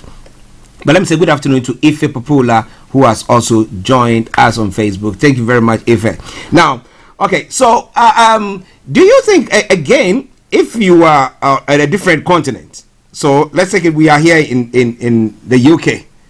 Yeah. Now, I'm applying for a job in the US. Mm-hmm. Okay. Is there a chance that there could be maybe the same profession, but in the US they will have different terminologies that they are using or keywords that they are using that is that will not be the same as we are doing here in the UK? Definitely. Even if we look at the word CV, so we use the French curriculum vitae CV. Yeah. They call it resume. Mm-hmm. So if you sent a follow-up message and said I'm chasing up on my CV, they don't know what you're talking about. Mm-hmm. Other words like career advancement, it's huge in the US. So there's 1,600 impressions of advancement in the US compared to 110 in the UK. Whereas in the UK we'll say career change, that's 9,900 people say that. In the US, career change is only 8,000. So definitely the terminologies make a huge difference, and you really owe it to yourself to find out what they would say. So in the US, I've seen lots of jobs that say customer service rock star or virtual superstar assistant, you know, and they would use that terminology. Whereas if I said I was looking for a rock star in the UK, talking about a hard musician, man. There are subtle disparities, and even if you're not going internationally, you owe it to yourself to do it for different companies because the company culture is different. Okay. Even the same industry. Okay, so there are a lot of international companies that, for example, might be using an American culture, and they're happy to use these terminologies even in the UK. With your UK terminology, you might not necessarily fit in straight away. And this is about building relationship and building rapport, because this is the initial stage. It's your CV. It's the first step. You're getting your foot in the door. So you want to make sure that you're putting as little barriers between you and the potential employer, or you and the potential customer. Now, a very interesting article that I found recently researching on this subject: top 6 skills on LinkedIn. Top 6 skills on LinkedIn. Do you want to know what they are? Yes. Eager to know. So the first one is analytical thinking. Analytical thinking. Analytical skills. Skills, okay. Analytical skills. Now that includes critical thinking, which is a subject in the UK. I know that some colleges provide critical thinking. But on LinkedIn, for example, if you put critical thinking, people might not know what you're looking for. You may not come up when employers are looking for someone with analytical skills. Okay, wow. Okay. There's analytical skills, there's marketing, business, information technology, and communication. These are the top 6 skills on LinkedIn that will get you noticed. Wow. Okay. Wow. Good. Good. Somebody is asking the question. It says language is dynamic.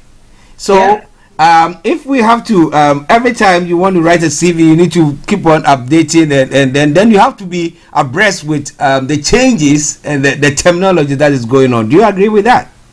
Absolutely. Absolutely.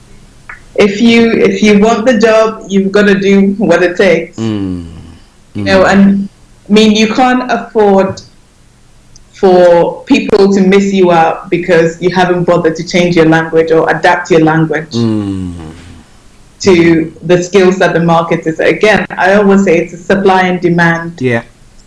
When it comes to getting jobs, securing your jobs, or building your career, you need to react to what the market is looking for. Wow, interesting. Great comment, by the way, to caller that said that. Yes, it says K. Great comment to you. That's what my resource person herself, HRH Linda Pelian, has said. Okay, now Linda, what more do we have there, please?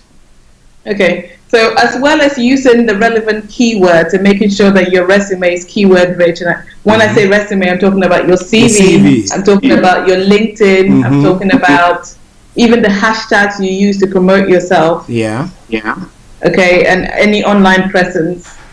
Facebook as well could be a good recruitment tool, so don't discount the social media as well. Make sure you've got the right keywords, and this applies to entrepreneurs as well. If you're advertising your business, again, you've got to have the right keywords so that people can find you easily. So, for example, I don't like the word job. And that's a personal preference because I think a job is something that you do. A career, on the other hand, is something that you choose to do when you're working towards every day to make it, to become better at it. Okay. Somebody says it's subjective. A job could be something that you do. A career is something that you chose to do. Okay. And have professional studies in that. But I know that when people are looking to change careers, they type job change. Okay. They don't say career change. Exactly. A new job. So as much as I don't like the terminology, I've got to adapt it. To the customer and the client base. Wow. Okay. Yeah. Yes, go on, please. In conclusion, apart from keywords as well, good things to include on your CV would be action verbs. Action verbs rather than just a list of skills. Specialized in, edited, managed, analyzed, also in past tense. Yeah. That shows evidence of you doing it rather than you can do it. And then the final thing is make sure you're adding your soft skills to it. A lot of people just concentrate on the professional skills and the hard skills, and they forget to mention the soft skills, which you need if you're working with people. So when I talk about soft skills, I'm talking about your communication, your team working skills, relationship building, all of these things that you need to be able to get clients in any industry, or to be able to do your work properly, even if you're a receptionist, building a relationship with potential clients and key stakeholders. Yeah. Wow. Linda, thank you very much. Well, you've listened to us this afternoon. You're thinking, well, I have all this facts. I think I've done my best. I think I might not have. Now, whatever your situation or your problem or your questions are, the one that you have to ask is still there. I will let her put her details, contact details there. And please, I say it all the time. I say, in the abundance of the water, the fool, it takes only the fool to be thirsty. You should be a fool to be thirsty. But we're here to give you the best, and Linda is giving that to you. Linda, can you please put your contact details across so that people can get in touch with you, please? Absolutely. So if you're looking to change careers, you're looking to move from employee to entrepreneur, or just move up the career ladder and give yourself a promotion and a pay raise, then you can find me at My Cheerleader. On my Facebook page, you can contact me directly. That's instant messaging. I'll get back to you straight away. Website, mycheerleader.com. You can find me on LinkedIn as Linda Palian, and it's My Cheerleader as well. Instagram, Twitter, you name it, all social media I'm there. Just make sure that you get in touch with your employability related questions and the business related questions, and I'm here to help you. Wow. Linda, thank you very much, and I hope that you continue to enjoy a very nice bank holiday. Thank you. All right then. And pleasure. Yes, it's always a pleasure coming your way. You coming our way. Thank you very, very much. Have a blessed day then. You too. Okay then. Bye. Listeners, that was Linda, HRH Linda Palian herself, all the way from Cyprus, bringing you Career 101 this afternoon. Well, it's a bank holiday in. Hi guys, this is your friend Uruj from SendWave. SendWave is a money transfer app that is used by people all over the world to send money to their loved ones in Africa. With SendWave, you can send money to Ghana, Nigeria, Kenya, Uganda, and Tanzania. And the best part is, SendWave is absolutely commission free. Our exchange rates are excellent. You can see for yourself by checking them out on our website. So how do you use SendWave? SendWave is an app that you can download onto your phone from the App Store or Google Play Store. The app is free to download. After downloading it, just open the app and enter your name, email, and phone number. That's it. You're good to go. Make sure you use the promo code SR. S for Starr, R for Radio. This promo code will give you £5 free credit to send to Africa on your first transaction. Your money will be delivered to your recipient within seconds. Feel free to call me on 0749 7377 647 at any time. I'll be happy to tell you all about SendWave and help you in any way I can. Remember to use the promo code SR for £5 free credit. Medasse.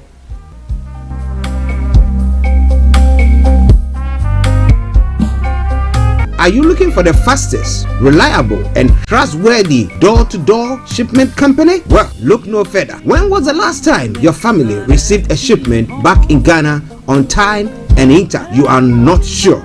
Well, Lamb Shippers, we pride ourselves with being the fastest, reliable, and trustworthy shippers you can use. You are assured of a prompt pickup anywhere in the UK by our personnel. They also make sure your items are well packaged to get to its destination in time. When it comes to door-to-door shipment, look no further.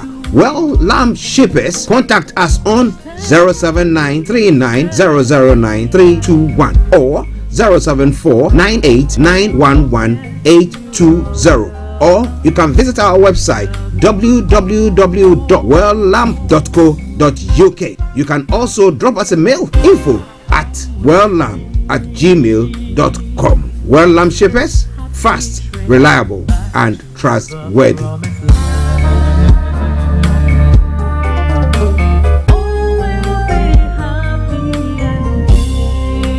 Hi there. Are you dreaming of owning your own house in Ghana? Then you will need a well-documented piece of land that is free from troubles. I highly recommend My Africa Property for any size of land that you will need. With My Africa Property, lands are available in Prampram, Sopoli, Tohenia, Ogome, Dodova, Winneba, and many other locations at affordable prices. These locations are about an hour away from the airport, only 35 minutes from the motorway, 10 minutes drive from Central University College, 10 minutes drive to the beach, and close to Prampram Senior High School and Ghana Men's Soccer Center of Excellence. For more details, visit our website www.myafricaproperty.com or call our UK office on 0208 123 2523. For our US and Canada offices, call us on +1 585 184 994145. You can also email us at ghana@myafricaproperty.com. Hi everyone, it's your girl BB Clement, the author of How to Go From Employee to Entrepreneur and the host of your weekly business show, BB Means Business, the show where we discuss everything you ever wanted to know about business but you were afraid to ask. How do I start my business? How do I raise the finance? How do I grow my business? Where am I going to find my customers? Join me every Tuesday at 1:30 p.m. on Starr Radio UK to get all the information and tips that you need to become a successful entrepreneur and become financially free. Remember, don't let life dictate to you. Rather, put your signature on life. Getting onto the property ladder has never been easy until now. Join us this and every Thursday from 7 p.m. to 8:30 p.m. live on the Property Hour show on Starr Radio UK, where we talk to mortgage brokers, property developers, estate agents, landlord, tenant, property consultants on how to invest or get into the property business and make money. You can't afford to miss this.